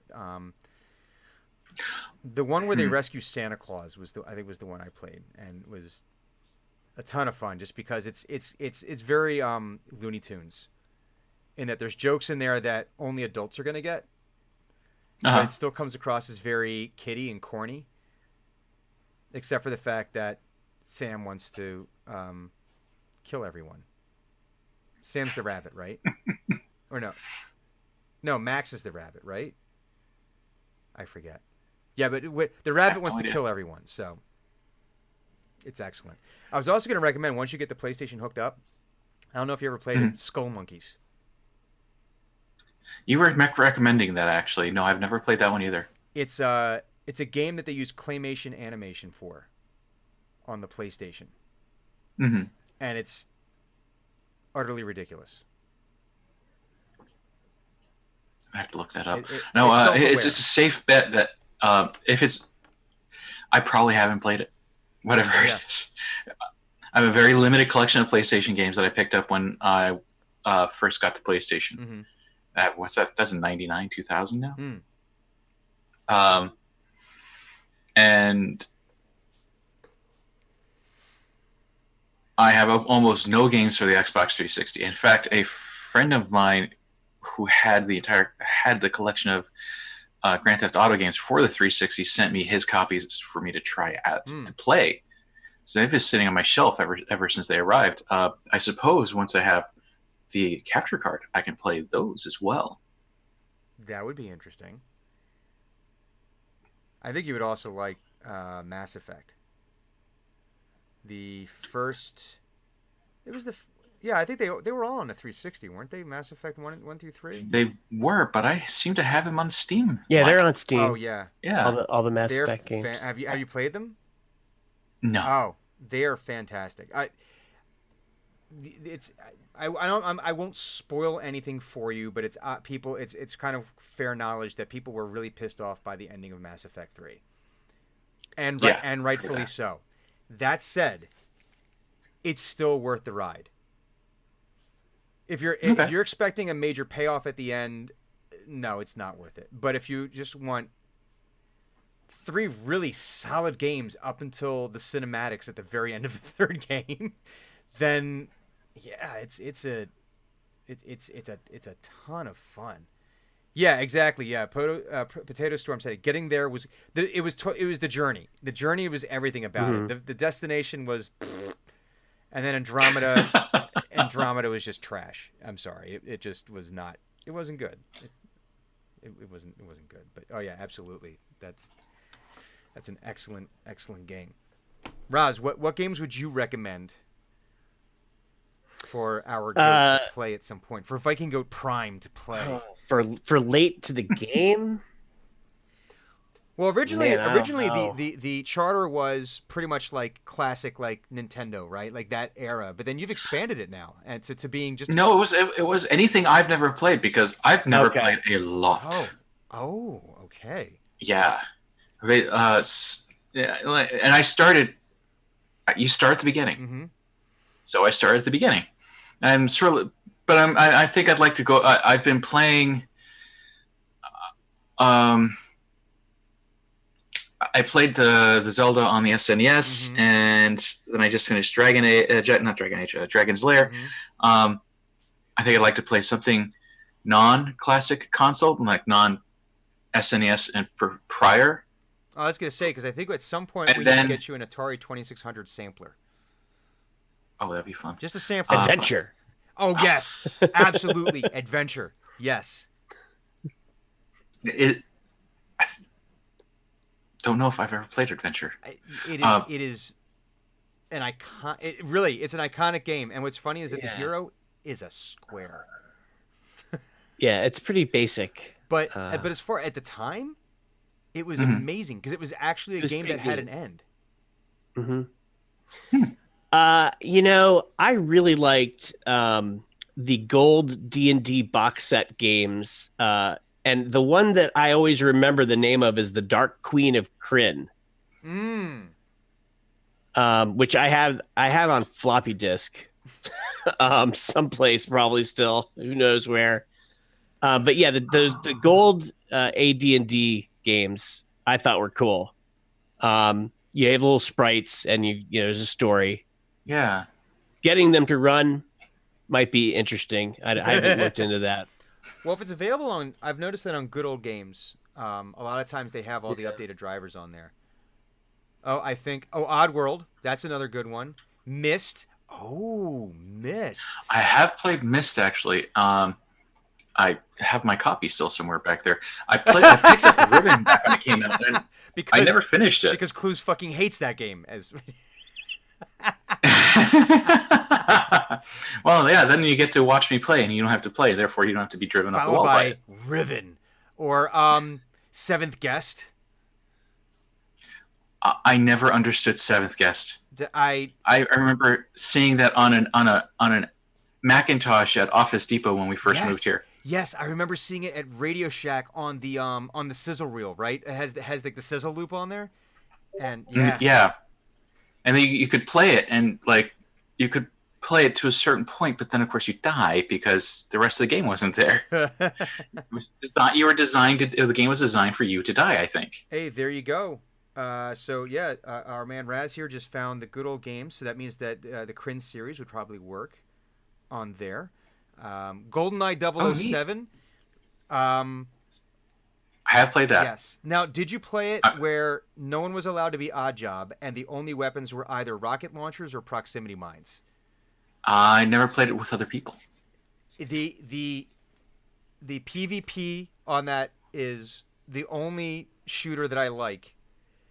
And we used to play it where you couldn't be Oddjob, right? Because that was the cheat, because you were so much shorter than everyone else that it was the only person you didn't have to you had to actually readjust your target. But we would always play with either the only weapons available were rocket launchers or proximity mines that you'd throw at people and they'd go off as soon as they got near you. And we made sure we found the most cramped level as possible to play this. PS days. Final Fantasy VII. Ooh. Slappers only. I've never yes. played that. Potato Storms. Yes. Slappers only. I forgot that. Quake. Slappers only? Yeah. So one of the ways you could set the settings on GoldenEye on the PvP was that there were no weapons and you could only slap each other to death. Wow. That's unique. Okay. Yeah, that was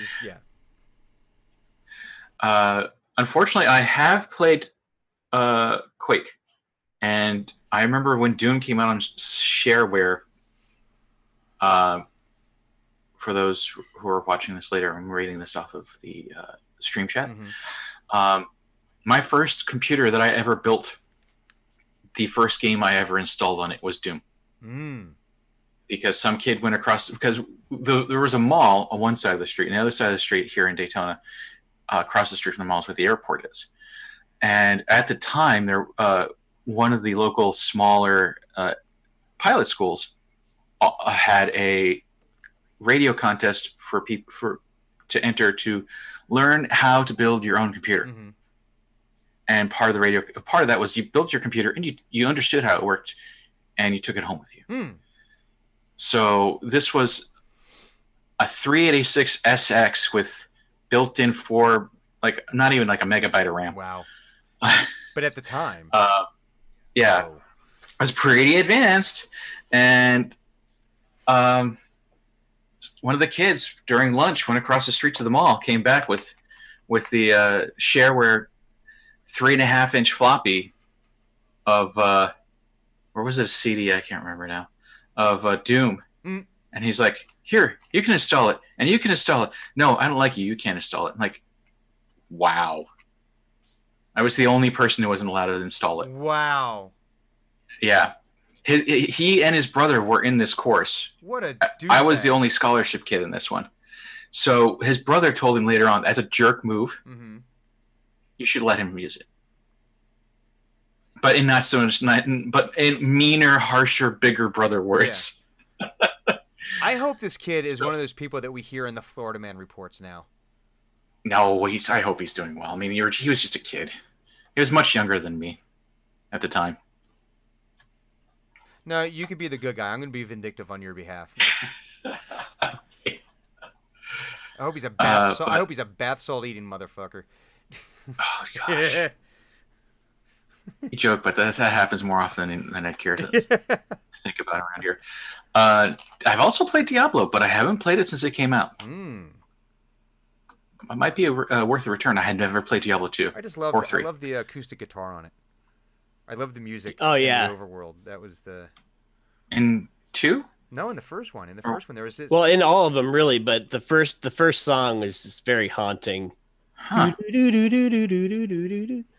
it was very good. nice though. It's like you get like it. Sometimes it got a little Zeppelin-ish, you know, and it was I remember we played that on PlayStation.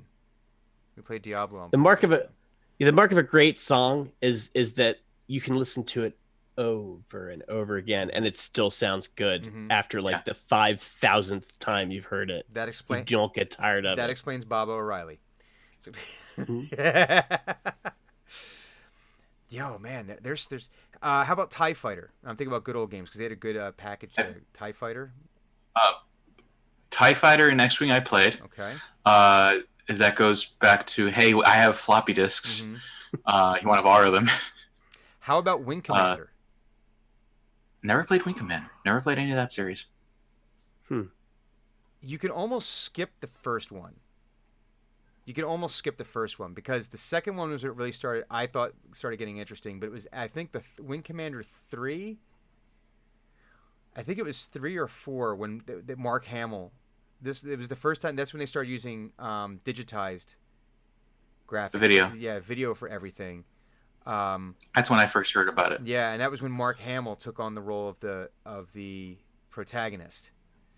And I think there was a few people in it. It was the guy that played wasn't it the guy that played Tackleberry in it? Played Maniac? Maybe?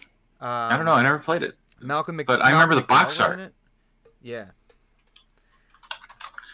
Malcolm McDowell was in it. John Rhys Davies was in it. Wow. Yeah. I know there was a game that came out about the same time called Privateer. Yep, that was part of that universe where you played a pirate. That was part of it. I think was Symphony of Night. That's a good one, Potato. Yeah, that's a. Was Doohan? Was he in that? James Doohan? I feel like he did some voice work for that, maybe. I don't know. I'm not remembering him in there. I remember James Rhys Davies played Paladin, who was the one of like. He kind of was like a privateer kind of character. Oh wait, in Private, I don't remember. It's been so long. Oh no, I'm mixing it up. Yeah. Apparently there was. All right, so my brother was probably reading this at the time. There was a book by S.M. Sterling, book series called The Flight Engineer, and the art for that had James Doohan, literally James Doohan's face. They had cast him as a character in this guy's book. James Doohan. Yeah. Okay. So if you ever look it up, it's Privateer, the Flight Engineer #2. Mhm. Oh, it's by James Doohan and S.M. Sterling, so that's why he is a character in the book. There you go. So it's yeah. There you go. So they probably came out at about the same time. Maybe I'm mixing these things up in my head or something. I don't know. If I remember, I think Wing Commander was one of the first series to actually have branching missions. Because up to that point, it was you played whatever, it was on rails, right? You played this. These were the missions that you played. You went in this direction. This was, if you failed a mission, the game didn't end. You just went on to a different branch. And other missions would become available. And you could potentially get back. But there was also branches where eventually, if you failed enough times, the game would be over. But losing one mission didn't... It was interesting in that way, because you're talking about, basically, it was an ongoing war campaign. And you're not going to win every battle. And not every mission is successful. So even if you weren't successful with that mission, the war went on, and you went on and did other things. So that was, but they also offered a card that came with it that told you what path you needed to take to actually get to the end. I don't remember there being multiple endings. I think there was only the one ending, but there was just different ways to get there. So, a lot of fun, a lot of nostalgia. It might be one of those ones that if I played it now, I'd be like, dude, this is the worst goddamn game ever. But there's all this nostalgia. It's the same thing with Atari, right? I would recommend at some point, I think we need to put together an Atari 2600 sampler for you of games that just so you can see the hell that was Atari, of unresponsive controls, games Only that just... unresponsive if you threw them across the room like my uncle used to do. But that was, and I was telling you before, and Raj, you might be able to attest to this, is that, so you're playing with on these emulators and whatnot, where you have a certain number of continues and all that. When we played this, when they were on the original system, you had like 3 lives, and that was it. And you didn't always, not every game had continues. Sometimes you had your 3 lives, and that was it. And if you got rid of that 3rd life, like Ninja Gaiden comes to mind, you lost that 3rd life, you went back to square fucking one and started the whole game over. And it would drive me insane. Oh, it was, but that's what made the game so difficult. So when you beat the game, it was like, there were games that you just never beat, that like, oh no, I never saw and like if someone beat the game, it was like a big deal, because it was hard to do. Like even Mario, you had however many lives that you had, you might get a few free lives, and even with the warp zones, not everyone was beating the game. So I think Mega Man was one of the first where you really didn't have that issue. Well, they had passwords and whatnot, where Mega Man actually had like some coding in there where you could actually crack what that grid code was, because it was like I tried playing Mega Man on the Xbox One, and it was the original, and it was hard. It was really, really hard, and maybe I was just better at it when I was a kid. I don't know, but so Contra's 30. Yes, exactly. The Konami code on Contra. Oh yeah. I actually remember walking to a classmate's house back when I was living in Iceland. He's like, "You want to come back to my place and play Nintendo?" I'm like, "Fuck yeah, I want to come back to your place and play Nintendo. Let's do this." And he showed me the Konami code for the first time, and I'm like, "This is amazing." And then you started trying it on every single game you possibly could. I did, but I've completely forgot what it was. So it was basically just like hitting everything like crazy. I'm like, no, this is working. What was the secret code? Up, down, down, left, right, BA, start. Well, I couldn't remember it. I was like 11. That was you got it drilled in your head. You had to remember that. And then there was the Game Genie. Did anyone have that? So the Game Genie was this thing that you plugged the Nintendo cartridge into, and then it plugged into the Nintendo, but it didn't descend, right? Because this thing was hanging off the end of it. And when you first turned on the game, it brought up a screen where you could enter codes, and it came in with this book that was like this thick, filled with these random codes, and basically what it did was it chopped away at the game coding. So no matter what game, people would sit there and play around with it. It basically broke into the developer tools. It was a hack. It was a legal hack because you could buy the Game Genie. It wasn't like, but yeah, you stuck it on the end of the game, and sometimes the game wouldn't work. Sometimes the game just would not work. You had to constantly reset until things worked properly. But then you had to, and it was a random code. There was no like real hacking it. I mean, I'm sure there was some kind of rhyme and reason to it, but basically, I think it set up like a macro where it then went into the source code of the game itself and gave you unlimited lives or invincibility or level choose, and you had to change like one of the letters or numbers, and that's how you got to like whatever level that you had to go to, and it was. But that's how you broke the games before, that's how you got into Game Genie was totally a thing.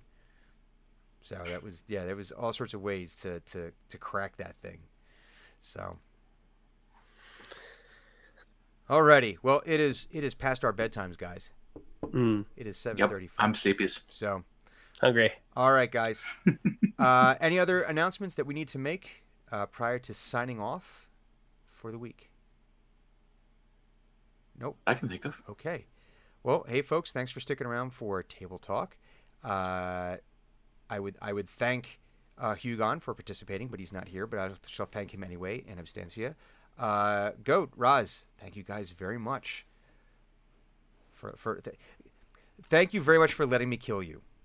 That was. So, Clues, we will be seeing you as well. We will have, like I said, our game next week, everyone. Thank you very much. Talk to you soon. Bye-bye. Bye.